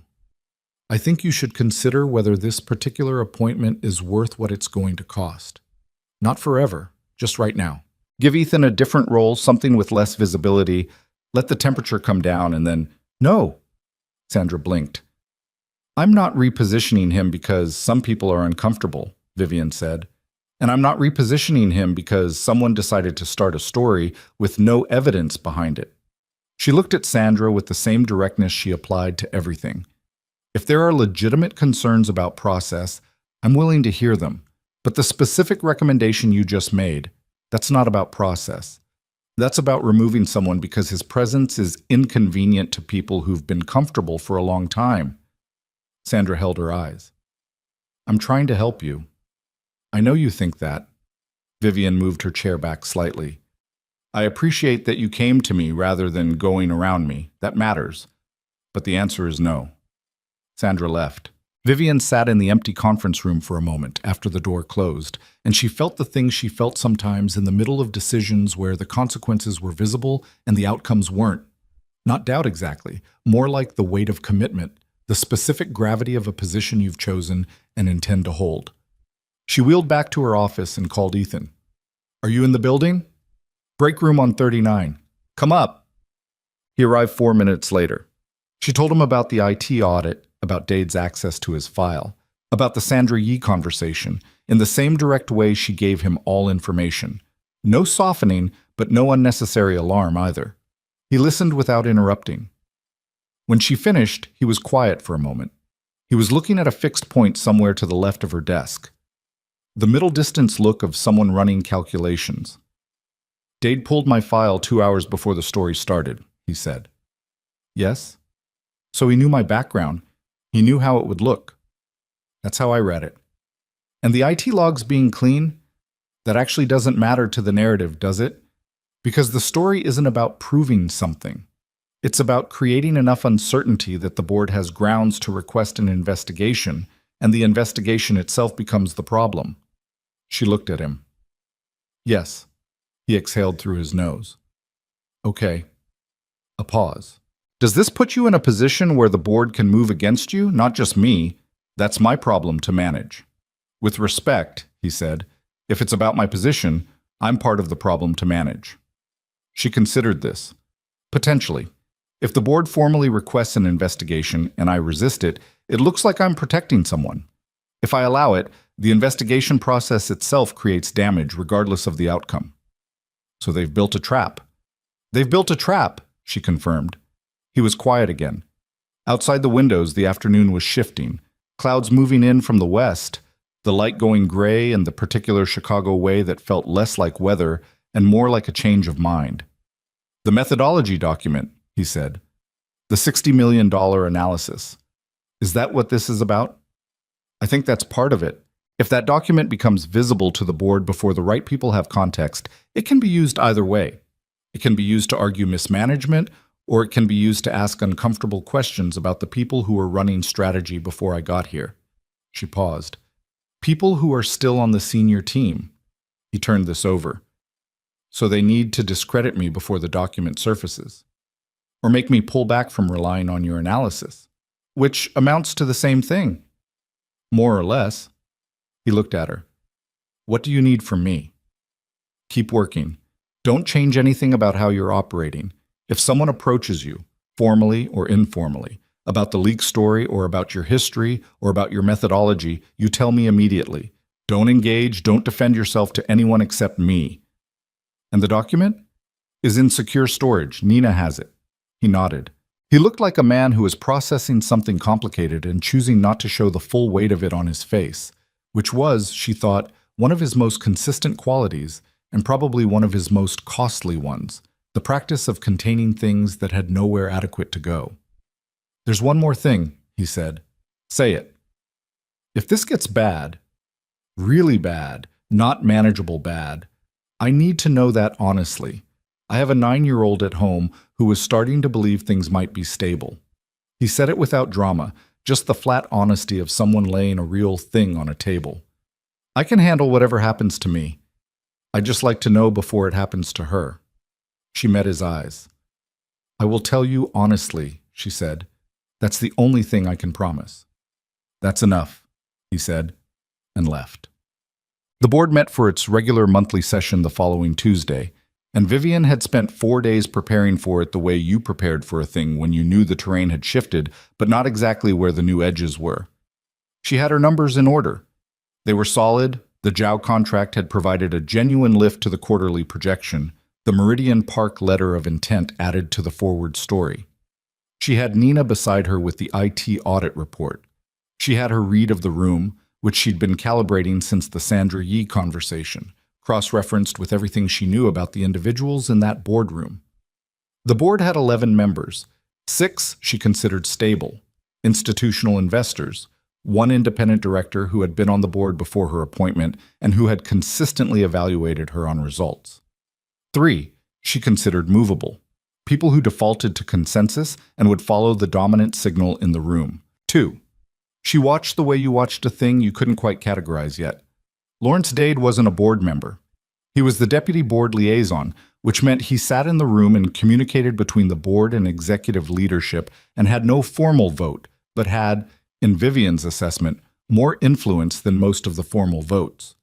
She had thought, going in, that the first move would come from Beaumont or Holt, one of the 2 executives she'd identified as the most directly threatened by Ethan's document. She had thought it would be framed as a risk management concern, properly procedural, with just enough plausibility to force a defensive response. She was right about most of that. She was wrong about where it would come from. It came from Patricia Weld, one of the 2 she couldn't categorize, a 61-year-old independent director who had been on the Apex board for 7 years, and who Vivian had always found genuinely difficult to read. Weld waited until after the quarterly results had been presented and approved, and the room had relaxed slightly into the mid-meeting lull, and then she said, in the measured voice of someone raising a procedural concern and not a personal one, I'd like to spend a few minutes on the personnel situation that's been brought to my attention. Vivian looked at her. There have been some concerns raised, Weld continued, about a recent appointment to the international strategy function, and some related questions about confidentiality practices during the JOW negotiation period. I understand an IT review has been completed. She looked at Vivian. It has, Vivian said. The results are clean. No unauthorized transmission from any source. I've seen the summary, Weld said, and I don't want to prejudge anything. I do think, given the sensitivity of the contracts involved and the nature of how this particular appointment was made, that it would be appropriate to have a more formal review process. Not punitive, just proper. The room's temperature shifted in the way it shifted when a direction was being established. Beaumont said, I'd second that. A formal review process protects everyone, including Vivian. Including Mr. Carter, Dade added, with the smoothness of a man who had been waiting for exactly this moment. Vivian looked at each of them in turn. She felt the shape of it clearly now, the architecture of it, the way the pieces fit. A formal review, properly structured, would take weeks. It would create a period of institutional uncertainty around Ethan's role. It would legitimize the leak narrative without requiring evidence, and it would frame the methodology document, when it eventually surfaced, as the output of someone whose credibility was under review. She also knew that fighting a formal review directly, in this room, would make her look like she was protecting someone for personal rather than institutional reasons. She had 7 seconds. She'd learned, over the course of 14 months in this chair, to do a lot of thinking in 7 seconds. I support a formal review, she said. The room shifted again. With 2 conditions, she continued. First, the review is conducted by external auditors, no internal team members who are parties to the original negotiation. Second, the scope of the review includes not just the Zhao period, but the complete international negotiation history for the past 8 years. If we're auditing practices, we audit practices. All of them. The quiet that followed had a particular texture. Beaumont's face changed in a way he managed quickly. Dade looked at his notepad. Patricia Weld, to her credit, kept her expression neutral. An 8-year scope, Weld said carefully. That's quite broad. Well, it's the right scope if we're actually interested in negotiation practice, Vivian said. Anything narrower would be addressing a symptom rather than establishing a baseline. She looked around the room. Some of the stable board members were paying close attention in the way people paid attention when they understood that something real was happening under the surface of what was being said. I think the full scope review is appropriate, said Marcus Chen, one of the institutional board members, in the mild tone of someone who had been listening carefully. Vivian's right. If we're going to do this, we should do it properly. There was a moment of recalibration in the room. I'll support the full scope review, Patricia Weld said after a beat. The vote, when it came, was 8-3 in favor of proceeding with an external audit. The 3 who voted against were Beaumont, Holt, and a third director named Garrett, who had been quiet the entire session and whose vote told Vivian more than any speech would have. Dade didn't vote. He never did. The meeting ended at 12:40. Vivian was in the elevator at 12:44, Nina beside her, and neither of them said anything until the elevator doors closed. The 8-year scope, Nina said. Yes. If the external auditors are thorough, they'll find what Ethan's document found. Some of it anyway. Enough. And that implicates the existing team. It implicates the existing team. Nina was quiet for a moment. Beaumont, Holt, Dade. If the audit exposes systematic mismanagement over 8 years, they'll know I've turned the table on them before the audit even begins. Vivian looked at the elevator doors, which means the next move is theirs, and it's going to come faster than a formal audit process. They don't have the luxury of patience anymore. So you've accelerated things. I've made the timeline honest, Vivian said, which is different. The elevator opened on 42. It took 4 days. On the following Saturday morning, Vivian was at her apartment desk working through preliminary documentation on a Scandinavian partnership that her team had been slow-walking for 2 months, when her phone lit up with a call from a number she didn't recognize. She almost let it go to voicemail. She didn't know why she picked up. The voice on the other end was a man she'd never spoken to. He identified himself as a former Apex compliance officer who had left the company 3 years ago, and he said he'd heard she was conducting an audit and that he had information she needed to hear. She sat very still. How did you get this number? Ethan Carter, the man said. He reached out to me this morning. He thought you should hear this directly. She looked at the wall. Tell me, she said. The man's name was Philip Okafor. He had been Apex's compliance director between 6 and 3 years ago, a period that overlapped with a significant chunk of the 8-year negotiation history Vivian had just opened to audit. He spoke for 22 minutes. He was careful, organized, and clearly had been carrying this for a long time. The kind of person who has known something he couldn't do anything useful with and has found that knowledge difficult to put down. What he described was a pattern established over several years in which financial reporting related to international contract outcomes had been systematically adjusted, not in ways that were detectable in a standard audit, but in ways that misrepresented the value of specific deals to the board. The adjustments had served two purposes. They protected certain executives from accountability for poor negotiation outcomes, and they allowed discretionary funds to be directed into arrangements that weren't properly disclosed. The executives most consistently involved, as best Okafor could reconstruct from what he'd seen, were Beaumont and Holt, with Dade functioning as the facilitator between the executive team and certain board members. Vivian asked him 3 questions.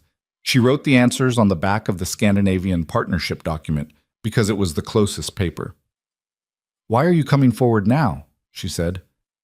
"Because Carter called me," Okafor said simply. "And because 3 years ago I left because I was afraid, and I've had 3 years to feel what that costs." She thanked him. She hung up.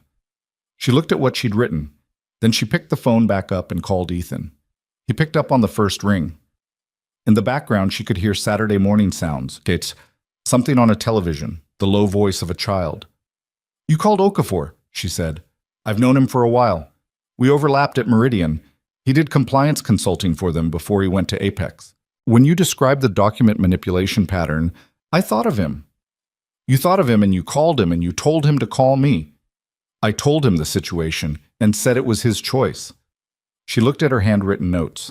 "Ethan, what he's describing, this is bigger than the leak story. This is financial fraud.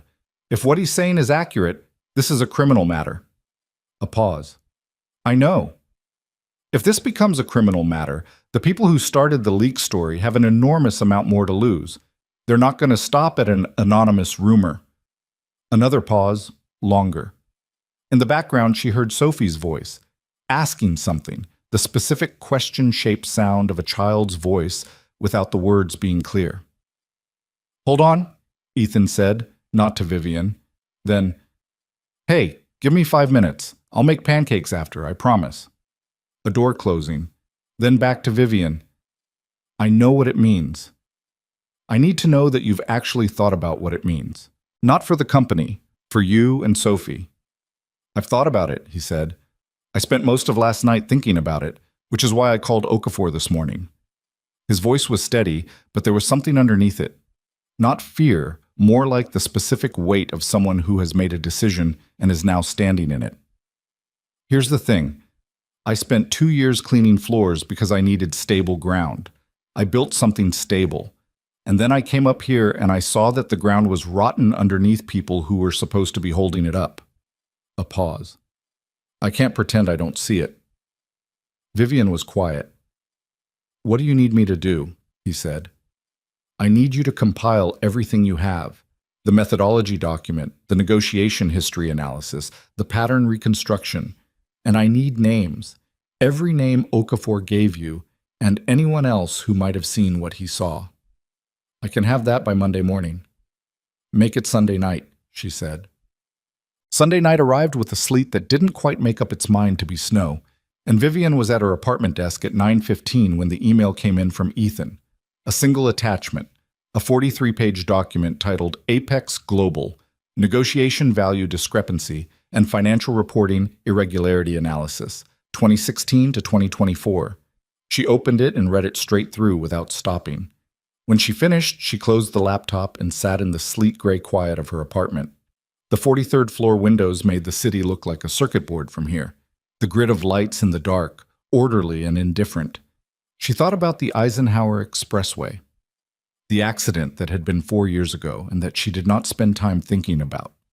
The conversation she'd had with the insurance investigators who had determined the accident was caused by a mechanical failure in the vehicle, a vehicle that had been serviced by a company contracted by Apex Global. The determination had been final, officially, and she had accepted it officially, and she had moved forward in the particular way she moved forward from everything, by working. But Okafor, on the phone that morning, had said something in passing, almost parenthetical, something he'd heard rather than witnessed, about pressure applied to certain contractors in the 2020 period. He'd mentioned a vehicle services contractor. He'd mentioned it in the context of a different matter, and then moved on. She had not moved on. She sat with it for a long time. The sleet against the window, the city below. She had never let herself follow that particular thread because following it required believing something that had no practical use if you couldn't prove it.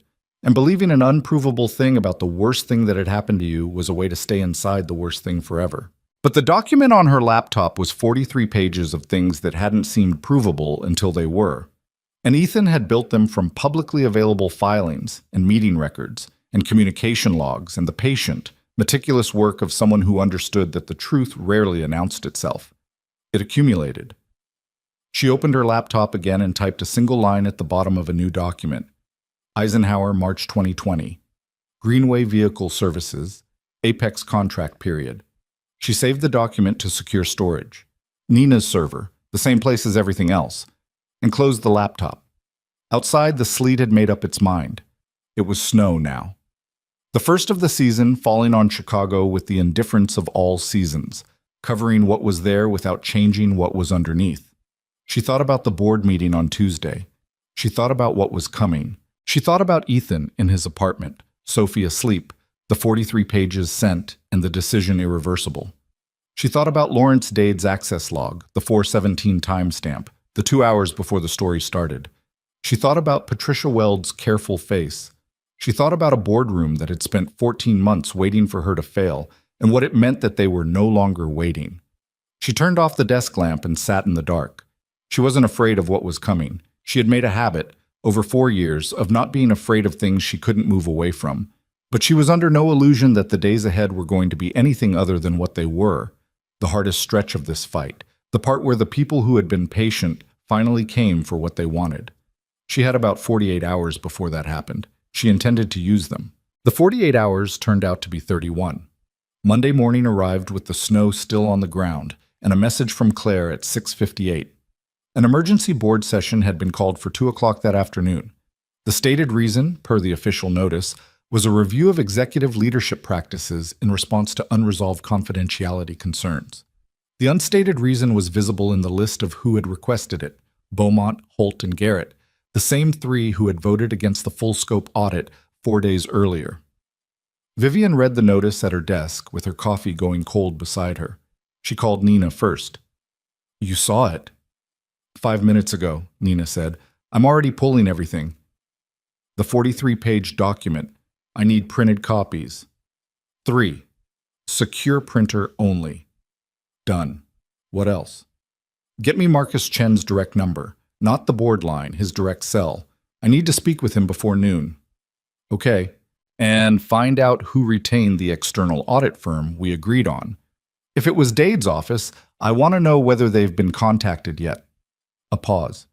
You think they'd interfere with the audit? I think I don't know what they do, which is why I'm asking. She set down the coffee. One more thing. The Greenway Vehicle Services information, the note I sent to your secure server Sunday night. I need you to start pulling on that thread this morning. Whatever you can find on the public record about the Apex contract period, the service dates, any incident reports from that time. Nina was quiet for a moment. Vivian, are you saying what I think you're saying? I'm saying I don't know yet. Pull the records and we'll see what they say. She hung up and sat for a moment in the early morning quiet. Then she called Ethan. He picked up on the second ring. He was already in transit. She could hear the sound of the city behind him, wind, the muffled percussion of his footsteps. I saw the notice, he said before she could speak. They move faster than I expected. What's the 2 o'clock about? It's a removal vote, she said. Or the setup for one. They'll call it a confidence review or an executive practice inquiry, but the mechanics lead to the same place if they have the numbers. He was quiet for a moment. Do they have the numbers? Possibly. I've been working the math since 6 this morning. It depends on Patricia Weld and 2 other movable votes. If Dade has had the weekend to work on them, she stopped. I need to be in that room with something that changes the calculus, not just a defense, something that makes the people who are on the fence understand what they're actually being asked to protect. The 43 pages. The 43 pages aren't enough on their own. Their analysis, my analysis, your analysis, a former compliance officer's account. In that room, with Beaumont and Holt presenting their version, it gets framed as a competing narrative. Then what do you need? She'd been turning this over since Sunday night. I need the original source documents, not our reconstruction of the pattern, the actual financial reporting records from the contract periods where the adjustments were made. If those records exist and show what your analysis says they show, it's not a competing narrative anymore. It's evidence. The wind in the background shifted. She heard him stop walking. The source documents would be in the Historical Finance Archive, he said slowly. The physical archive, not the digital system. The digital records are the adjusted ones. That's the whole point of the fraud. The original drafts, the preliminary reports before they were modified, those would be paper files, stored off system. Do you know where? No, but I know who would. A pause. Daniel Marsh. She hadn't expected that. Daniel. He's been CFO for 6 years. If the financial reports were being adjusted over an 8-year period, some of that predates him, but not all of it. He either knew, or he found out and chose not to look directly at it, or he genuinely doesn't know, and the adjustments were made upstream of him. Another pause. But either way, he knows where the physical archive is.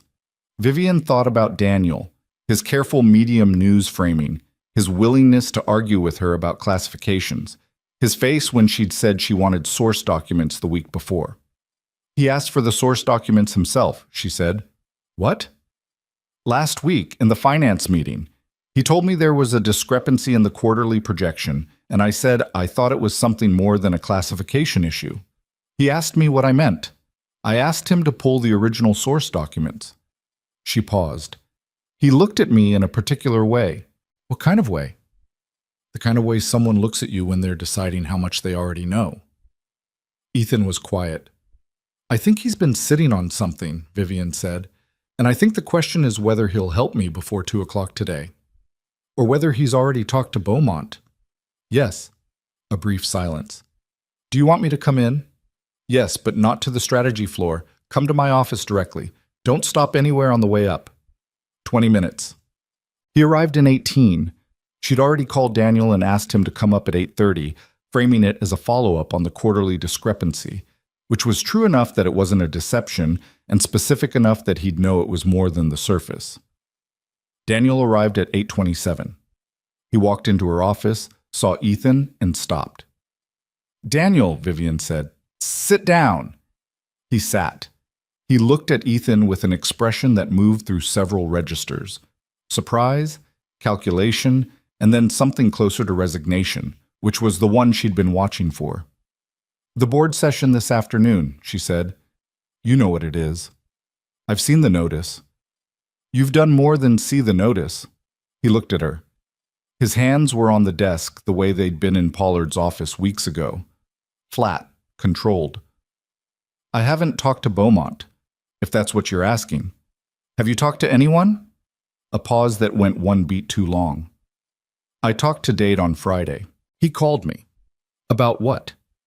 About the audit scope. About what it might surface. Daniel looked down at his hands. He wanted to know if I thought there was exposure in the historical records. What did you tell him? He was quiet for a long moment. In the silence, Vivian could hear the building beginning to fill up around them. The elevator, the distant sound of voices in the bullpen. I told him I'd been working through some of the older records, and I had concerns, Daniel said. I told him I thought the board needed to understand the full picture. How did he respond? He said the board was handling it, that the afternoon session would address the leadership issues and stabilize the situation. He looked up. His definition of stabilizing and yours are probably different. Probably, Vivian said. Daniel, the original pre-adjustment financial drafts from the contract periods in Ethan's analysis. Where are they? His expression didn't change, but something behind his eyes did. A settling, like a decision being made. Physical archive, he said. Sub-basement, room B7. The system the previous CFO used kept preliminary drafts as paper copies before the documents were finalized in the digital system.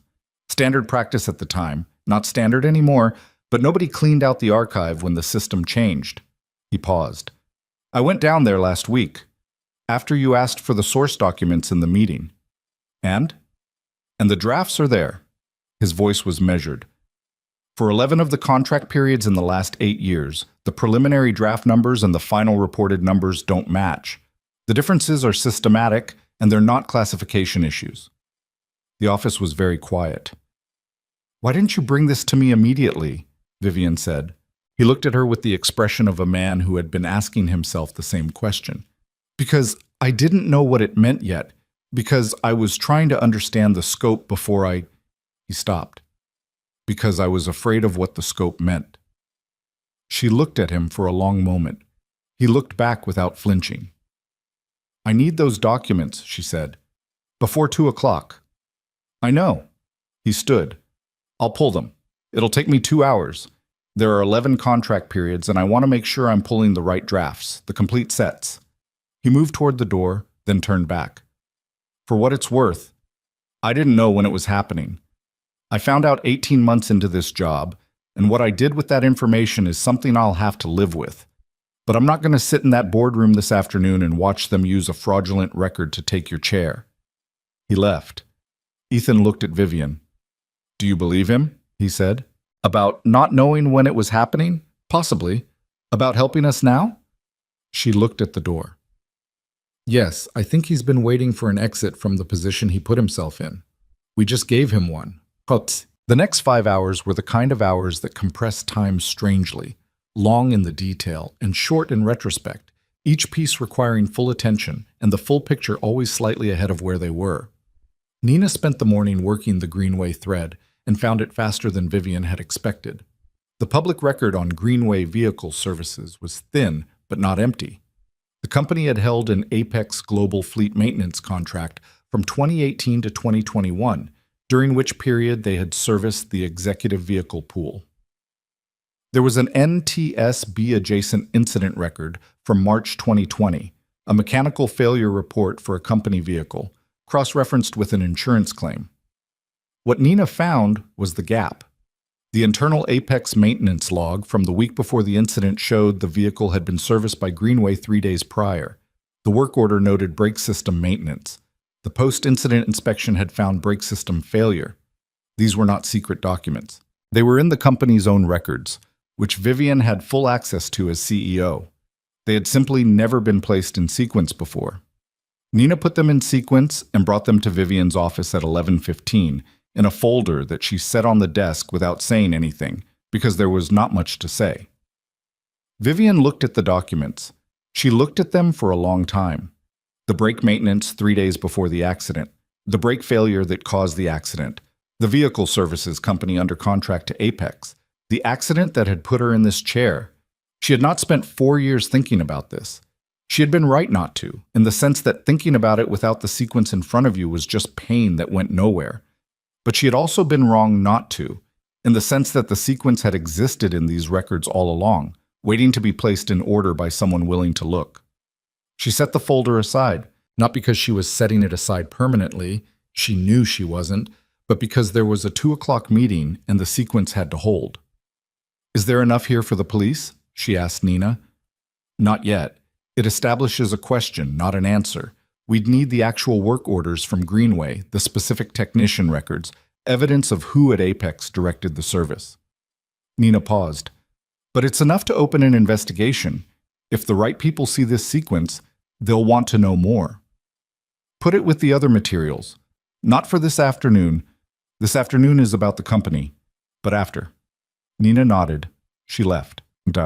Daniel arrived back at 12:40 with 2 banker's boxes and the expression of a man who had been doing something difficult and was neither proud of it nor ashamed. 11 contract periods, he said, setting the boxes on the conference table. Complete preliminary draft sets for each. I flagged the specific pages where the numbers diverge from the final reported figures.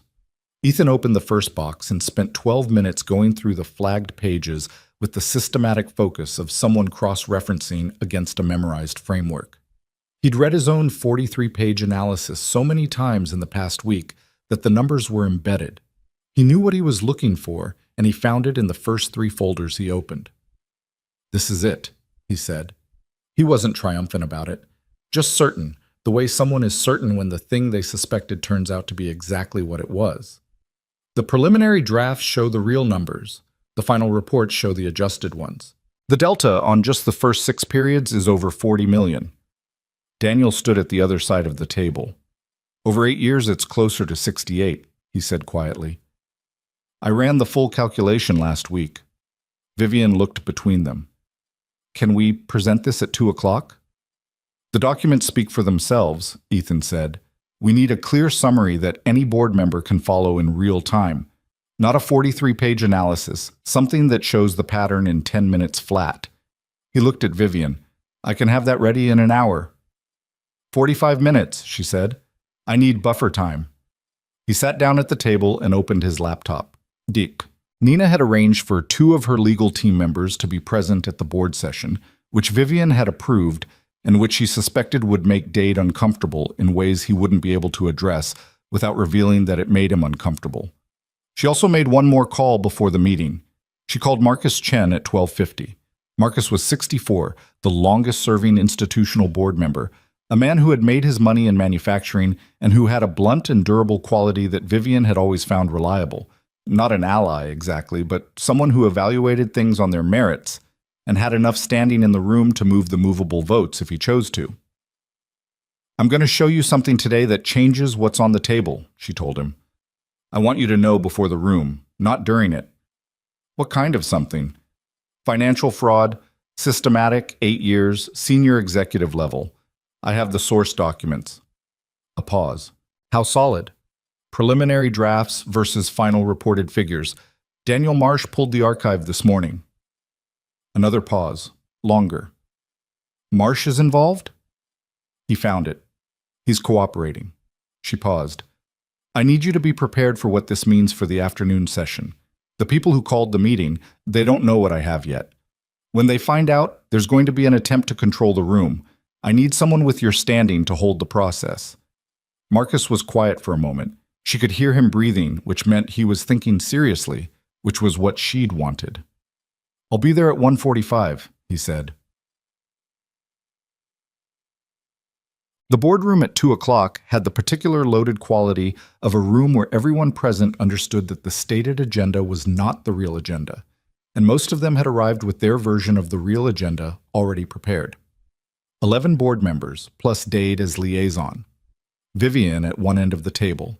Ethan and Nina along the wall to her left.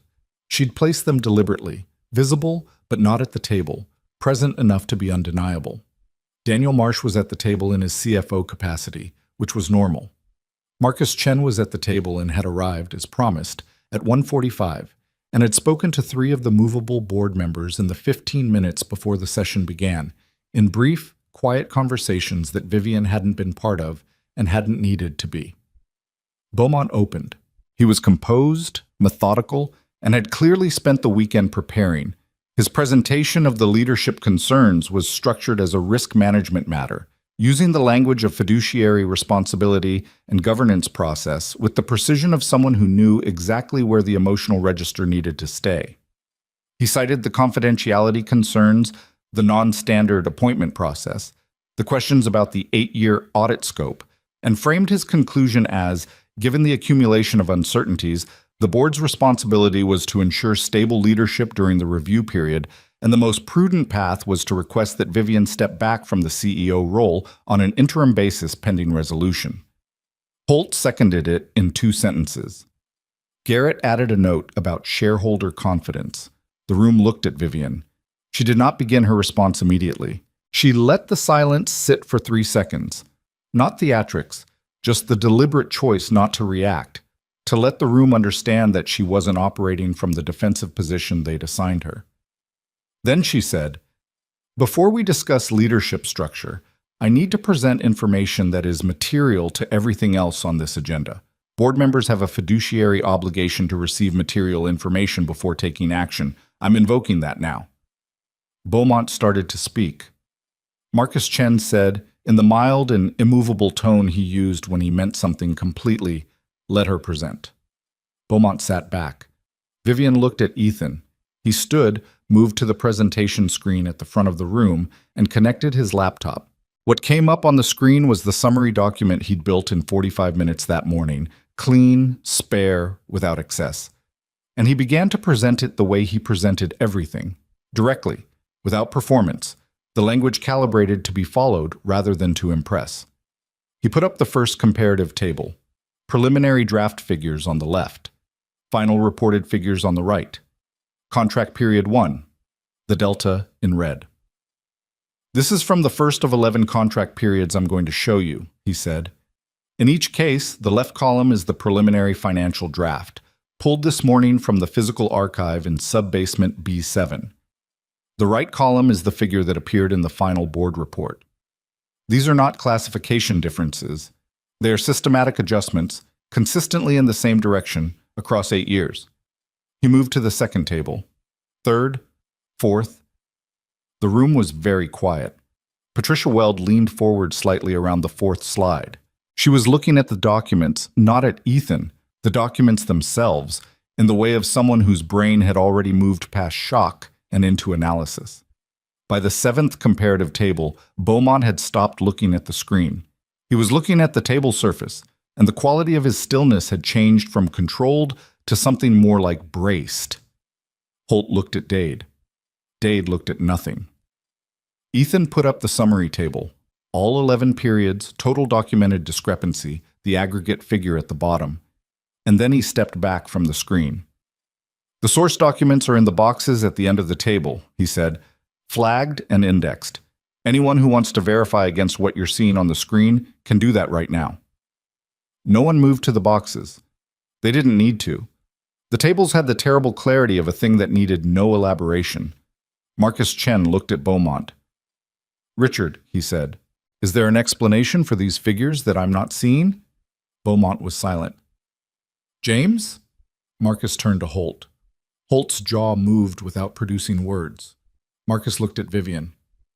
I think we have a different agenda than the one we came in with, he said. What happened over the next 90 minutes was not clean. It rarely was. Beaumont tried twice to reframe, first suggesting the documents needed independent verification before any action could be taken, then arguing that the source of the documents needed to be established before they could be treated as reliable. The first argument was addressed by Daniel Marsh, who stated for the record that he had personally pulled the files from the archive that morning and could attest to their provenance.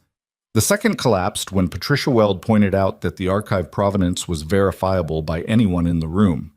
Dade said almost nothing during the 90 minutes. He sat at his position at the edge of the table and watched the room with the expression of a man recalculating. And Vivian watched him watching and thought about Sunday night, the note she'd saved to Nina's server, the brake maintenance 3 days before. There would be a time for that. It was not this afternoon. At 3:45, the board voted. Beaumont's motion to transition Vivian's leadership role failed 6-3, with 2 abstentions. The abstentions being board members who had clearly decided that neither direction was safe until the full picture was clearer. The 3 who voted for it were Beaumont himself, Holt, and Garrett, which meant the motion had lost 1 supporter from the block that had called the meeting. Someone had read the room and moved. Immediately after, Marcus Chen moved to place the financial fraud findings with the board's legal counsel for formal investigation and referral to appropriate authorities. The motion passed 9-0, with Beaumont and Holt declining to vote, which was its own statement. A secondary motion to request the resignations of Beaumont and Holt pending investigation passed 7-2. Dade was not a voting member. He sat through all of it and left the room without speaking to anyone. And Vivian tracked his exit without turning her head and thought, not yet, but soon.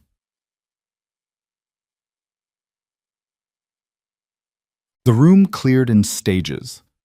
Vivian stayed at the table while the board members filed out, accepting the brief nods and the quiet words of the ones who had held or shifted appropriately. Marcus paused beside her on the way out. That was well handled, he said. It's not over, she said. No, but the shape of it changed today. He left. Daniel Marsh approached her from the other side of the table.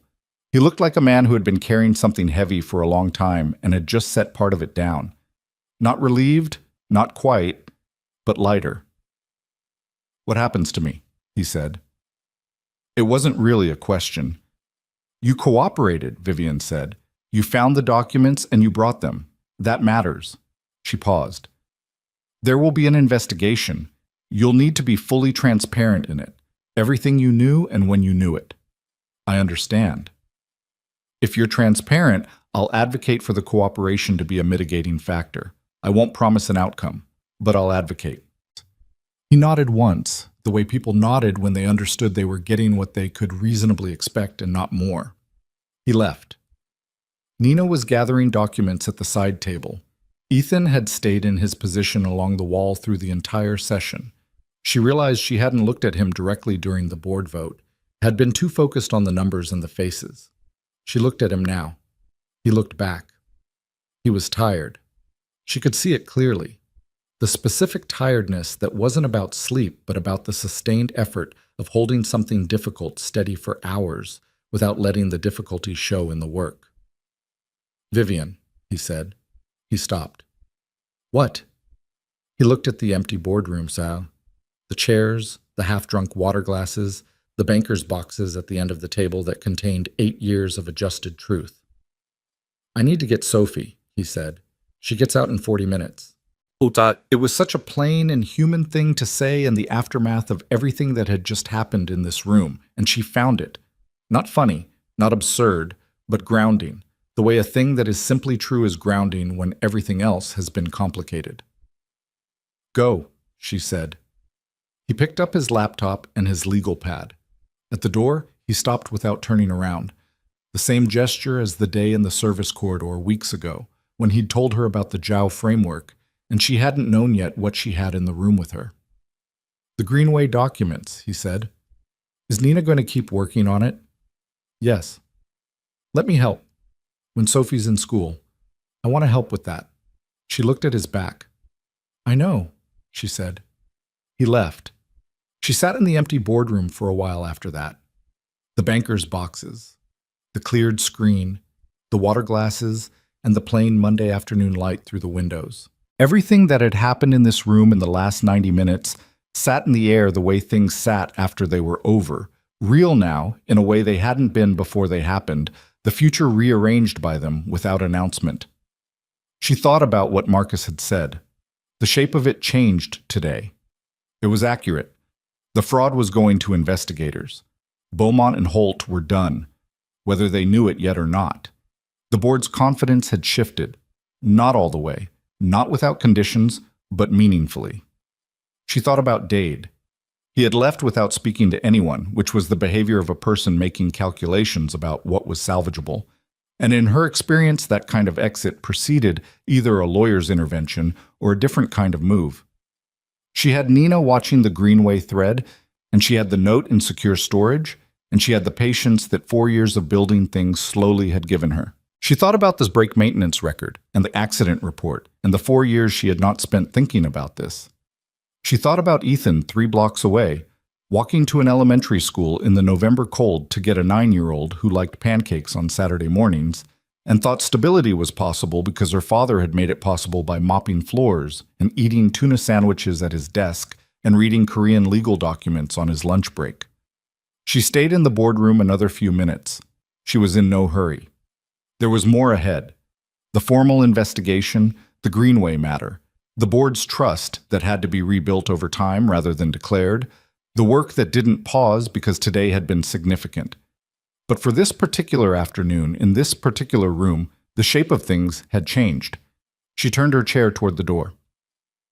The formal board statement went out at 5:30, drafted by Nina and reviewed by Vivian, announcing that Richard Holt and James Beaumont had stepped down from their roles pending an independent investigation into financial reporting irregularities, that the investigation would be conducted by external forensic auditors with full access to company records, and that Vivian Hart would continue in her role as CEO throughout the process. The statement did not mention Ethan Carter, which was deliberate. There would be a time for the public accounting of what had happened, how the fraud had been found, who had found it, The full story of how an analysis built in a break room on yellow legal pads had walked into a boardroom and undone 8 years of carefully maintained deception.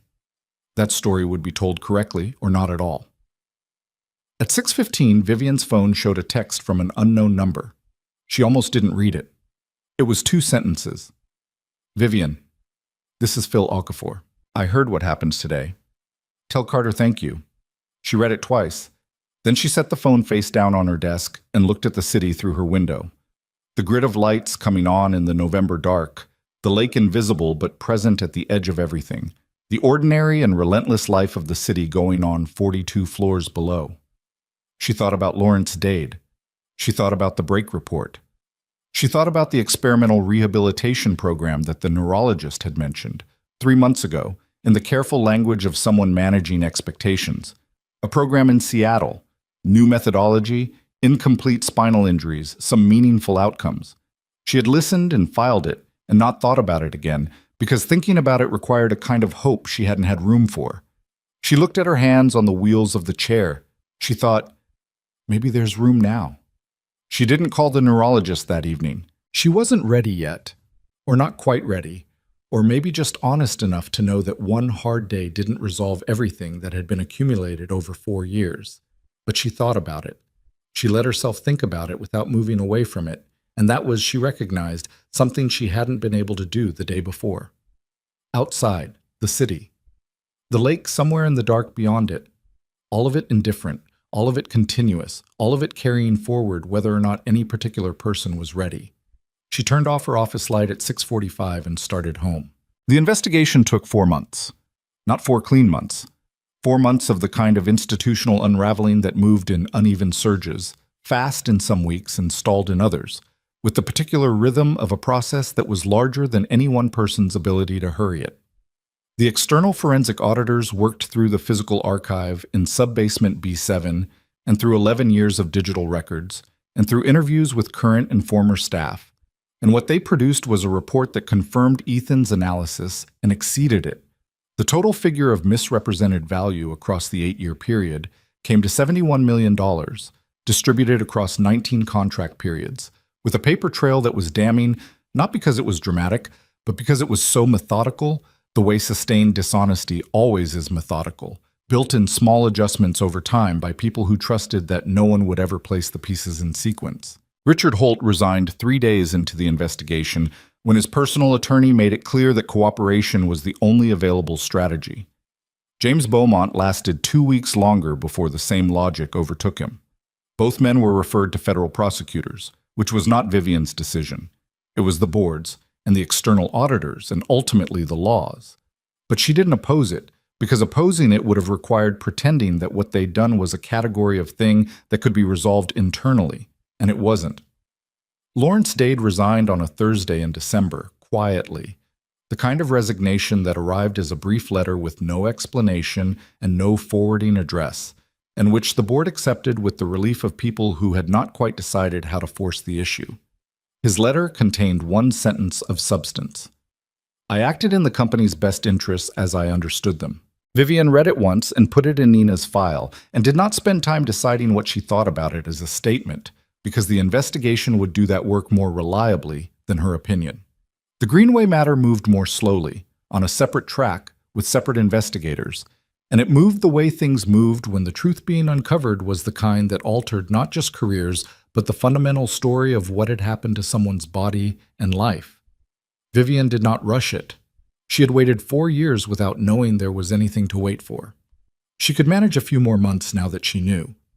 What the investigators eventually found in February was this: the Greenway work order from March 2020 had been signed by a Greenway technician who, when interviewed, remembered the vehicle specifically because a supervisor had flagged it for particular attention. That supervisor, when found, initially said he didn't remember. Then he remembered, and what he remembered was a call from someone at the company. He wasn't certain of the name, he said, but the phone records were certain enough, and the number belonged to a line registered to a suite of offices that Lawrence Dade had used during that period. Whether the instruction had been to cause the accident or merely to create a vulnerability that might produce useful results was a question Vivian could not answer and had stopped trying to. Intent, she had learned, was sometimes the last thing you established, and the first thing you needed to release if you were going to be able to live without it. What she knew was enough. What she knew was that the accident had not been random. She sat with this for a week before she talked to anyone. Not because she didn't know what to do with it. The investigators knew, the prosecutors knew, Nina knew, and the process was moving the way processes move, but because she needed to understand what it meant for her to know it. She had been in the wheelchair for 4 years. She had built 14 months of leadership from it. She had made herself into someone who ran a $4 billion company from a carbon fiber chair and did not ask anyone to feel sorry about the distance between who she had been before and who she was now. The knowledge that the distance had been created deliberately by people she had worked beside was its own kind of thing. She felt it move through her in the week she sat with it. Not grief, not rage, something more like the cold, specific weight of a truth that reorders the landscape of the past. Everything looked the same and wasn't. The 4 years were the same 4 years. She was still in the chair. The work was still the work. But the story had a different shape now, and she had to decide what to do with a differently shaped story. She decided, in the end, that she would carry it the way she carried everything, forward without pretending it was lighter than it was. The board cleared Ethan's name in January, formally, in a written statement which Nina had insisted on and which Vivian had not needed to push for, because the board had enough self-interest to understand that the person who had helped expose a $71 million fraud deserved something more than the quiet disappearance of an unsubstantiated rumor. The statement was unambiguous. The confidentiality concerns raised in November had been investigated and found to be without factual basis. The statement named him. Vivian had read the draft and approved it without changing a word. She'd called him when it was finalized. "It's done," she said. A pause. "I saw it. How do you feel about it?" He was quiet for a moment. "Like it's the minimum," he said.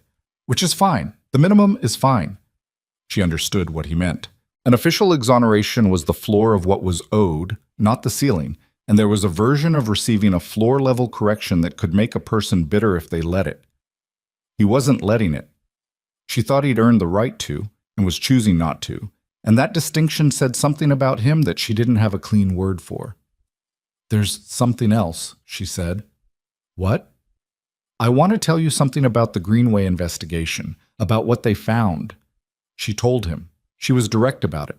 The work order, the supervisor, the phone records, Dade's connection to it. She told him because she thought he had the right to know what had actually been underneath everything, and because she trusted him with the weight of it, and because trust, she had found, was what happened when you stopped trying to protect people from the truth and started assuming they could carry it. When she finished, he was quiet for longer than usual. "How are you doing with it?" he finally said. It was not the question she'd expected. She'd expected something practical. What happens next? What does this mean for Dade's case? What are the next steps? The direct question about her was simple enough to be disarming. "I'm working on it," she said honestly. "That's good enough," he said. In March, Vivian flew to Seattle. She had called the neurologist in December, 3 weeks after the board session, on a Saturday morning when the city was quiet and she had run out of reasons not to. The program was called the Meridian Rehabilitation Institute, which was a coincidence that she noted and then set aside, because the world was full of coincidences that meant nothing except that language recycled itself. And it worked with incomplete spinal cord injuries using a combination of intensive physical therapy, electrical stimulation, and a surgical intervention that the neurologist had described carefully in language she'd read 3 times afterward to be sure she understood. The program director had told her at the initial consultation that she should expect something in a range. Some people recovered significant function, others recovered less. A few recovered very little. He'd given her the percentages with the kind of directness she respected, and she had gone in understanding the range and intending to occupy whatever part of it her body could manage. She stayed in Seattle for 6 weeks. She didn't talk about it much while it was happening. She checked in with Nina twice a week on the company situation.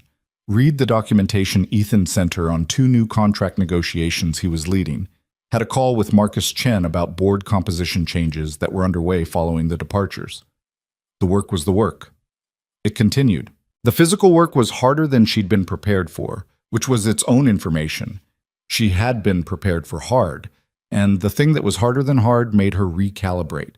And the recalibration required the specific stubbornness that had gotten her through the first year after the accident, the year she didn't talk about, the year she had rebuilt herself in silence until she was functional in the way she needed to be functional. She recalibrated. She did the work. By the end of the 4th week, she could stand unassisted for 40 seconds. She stood in the rehabilitation room with the therapist beside her and the parallel bars 3 feet away.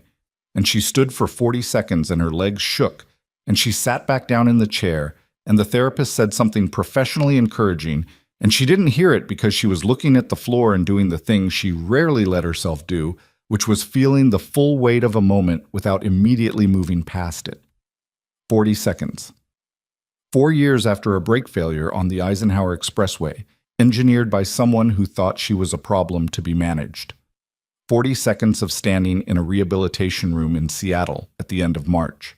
She let herself have it for 30 seconds. Then she said, "Again." And the therapist looked at her and said, "Ms. Hart, we should," and she said, "Again." And they went again. She came back to Chicago in mid-April. The company had not fallen apart in her absence, which she had known intellectually and needed to confirm experientially. Ethan had managed the day-to-day strategy function, with Nina coordinating the executive layer, and the 2 new contracts, a Southeast Asian agricultural logistics deal and the reopening of a European partnership that had gone dormant, were both in late-stage negotiation and both tracking well. She came back to her office on a Tuesday and sat at her desk, and the city was out the window, and Claire brought coffee, and the morning brief arrived, and the floor filled up in its usual way, and it was, on the surface, exactly as it had always been. Under the surface, things had shifted. They had shifted in the way things shifted when you'd been through something and come back. Not dramatically, not with fanfare, but in the altered quality of ordinary things. The way the morning light looked, the way she held the edge of her desk when she was thinking, the way she looked at the door to her office and understood, in some part of herself that hadn't always been sure, that she had earned the right to be there. She called Ethan up at 10 o'clock. He came in and sat across from her and looked at her, the way he always looked at her, which was directly and without performance, and said, "You look different. 6 weeks in Seattle will do that." "How different, medically speaking?" "I can walk short distances. With a cane. It's slow and it's not always reliable, and there are bad days." She looked at him. "But it's there."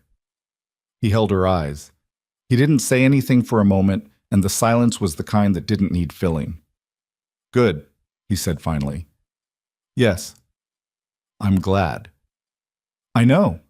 She looked at the file on her desk. "I have something for you." She slid the document across.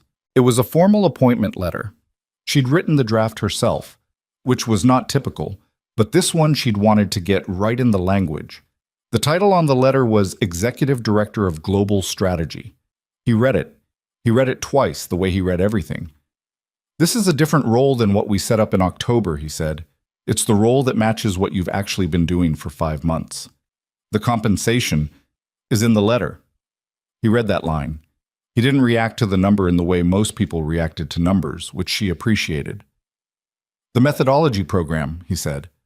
"The framework development for the full international team. That stays in scope?" "That's the center of the scope.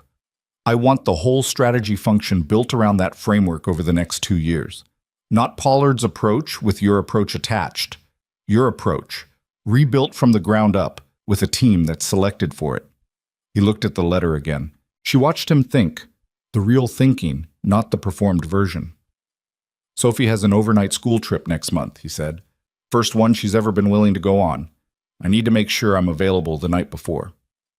It was such a complete non sequitur and such a completely Ethan thing to say that she found something in her chest loosen slightly in a way she hadn't expected. "Put it on the calendar," she said. He looked at her. Something in his expression moved, briefly, contained, and then he was back to the steadiness that was his default. "I'll take the role," he said. "I know." He reached for the letter to take it with him, then set it back on her desk. Keep that one. I'll sign the copy. The Apex Global Leadership Center opened in June, which was later than originally planned because the construction had hit the particular kind of delay that construction always hit, and then hit another one. And then they lost a contractor and found a different one, and the whole thing ran 6 weeks past the original ribbon-cutting date, and nobody in the company was especially surprised. The building was on the west side of the campus, a renovated structure that had been a warehouse before Vivian had approved the purchase 2 years earlier, converted into a training and development center, the kind of space that announced without announcing it that the company had decided talent development wasn't an afterthought. The opening ceremony was on a Thursday in late June, the kind of clear Chicago evening that appeared occasionally between the gray stretches and felt like compensation for everything that came before it. 240 employees, board members, partners. The Zhao delegation had sent 2 representatives. Min Jun Park from Meridian Park was there in the 3rd row. Vivian had not told anyone what she intended to do. She had told Claire she would be making a few remarks, which was expected. She had told Claire she would have a guest on stage, which Claire had logged without questioning. She had told Claire to make sure Sophie Carter had a seat in the front row, which Claire had arranged without being given a reason, because Claire had been doing this job long enough to understand that reasons were sometimes given after the fact. Sophie was 9 years and 4 months old. She was sitting in the front row in a blue dress that Ethan had clearly let her pick herself. It had a small embroidered sunflower on the collar, the kind of specific detail that came from a child's decisive opinion about what they liked. And she was looking at the stage with the alert, slightly assessing expression of someone who was paying attention and wanted to understand what was happening. Ethan was backstage. He had been given 15 minutes notice about the stage part, which she had done deliberately because 15 minutes wasn't enough time to become anxious about it, only enough time to accept it. She had practiced walking the length of the stage twice that morning in the empty building with the cane. It was 34 feet from the wing to the center mark. She could do it in about 40 seconds on a good day. She had asked the event coordinator to make sure the microphone was placed at the center and not at a podium, which would have required her to stop and grip something, which was fine, but not what she wanted. She wheeled out to the center of the stage, which was the easiest part. She'd been wheeling onto stages for 14 months. She spoke for 12 minutes about the company, about what the center was intended to do, about the year that had passed. She spoke about the investigation without dwelling on it, acknowledged it as what it was, a period in which the company had been forced to reckon with what was built in its own foundation, and had done so, and had come out with its integrity more intact for having been tested rather than less. She did not use the language of triumph. She'd never trusted triumph as a category. It had a way of making people stop paying attention, and what she wanted was for the 240 people in this room to keep paying attention. Then she said, "I want to introduce someone." She looked toward the wing. Ethan came out. He was wearing a jacket that actually fit this time. She noticed this with a small, private satisfaction. And he walked to the center of the stage with the same unhurried quality he brought to everything, and he stood beside her and looked out at the room in the way of someone who was not entirely comfortable with 240 people looking at him and had decided to do it anyway. In the front row, Sophie sat up straighter. Vivian looked at the room. 7 months ago, she said, this man was cleaning the floors of this building. The room was very quiet. Not as a story, not as a backdrop, as his actual job, which he had taken because he needed to be somewhere specific at 3:15 every afternoon, and because the world had not made a place for him after the hardest years of his life, and so he made a place for himself that fit the requirements he had. She paused. He is also one of the most capable people I have encountered in 20 years of working in complex organizations, and I would not have found that out if I had waited for the world to show him to me in a way I was expecting. I found it out because he was doing his job in a hallway at 6:30 in the morning, and I happened to be in the building and I happened to be paying attention. She let that sit.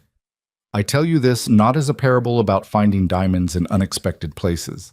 That framing is too easy, and it lets the rest of us off the hook. The truth is harder than that. The truth is that we miss people constantly.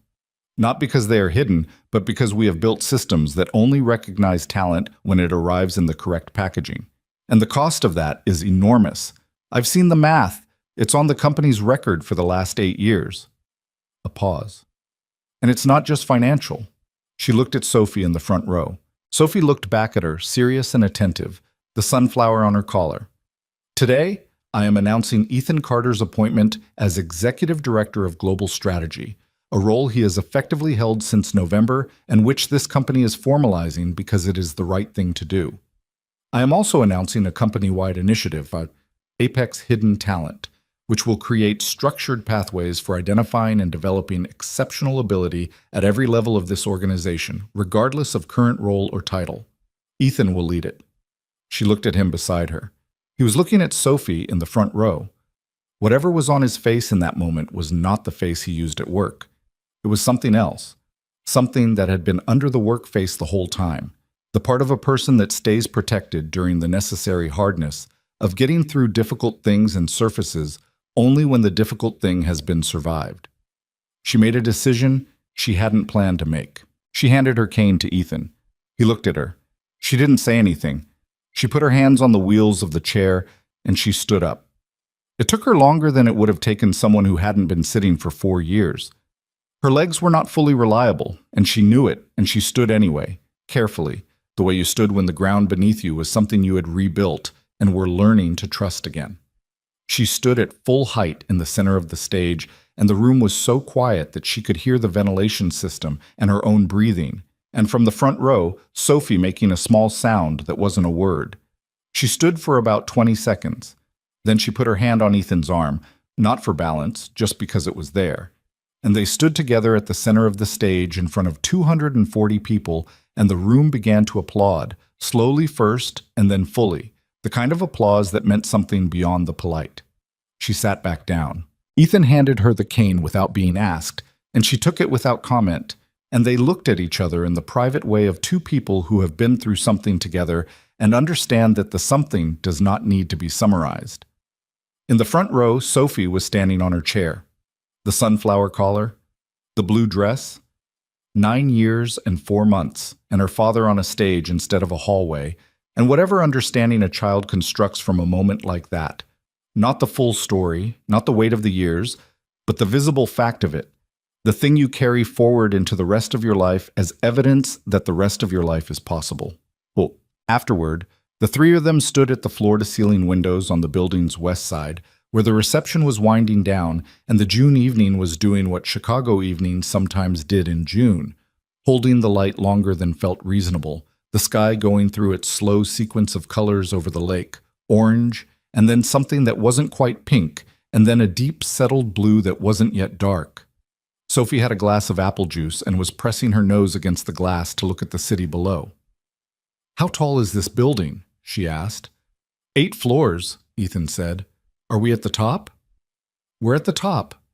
She considered this. "Your other building was taller." 42 floors. "Do you miss it?" He looked at her. "The 42nd floor?" "The other job." He thought about this with genuine seriousness, the way he thought about questions when they deserved a real answer. "No," he said, "not the job.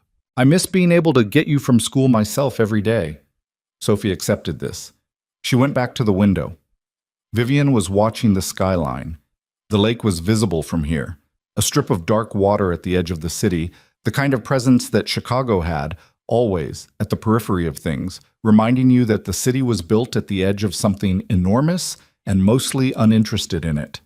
She thought about the last 8 months, the corridor on the 38th floor, the break room tuna sandwich, the boardroom with the banker's boxes, the rehabilitation room in Seattle, and the 40 seconds and then 40 more. She thought about Philip Okafor's text message, "Tell Carter thank you."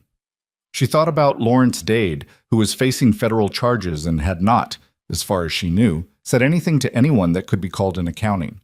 She thought about the break report. She thought about the 4 years that were the 4 years they were the work, the chair, the building from the ground up.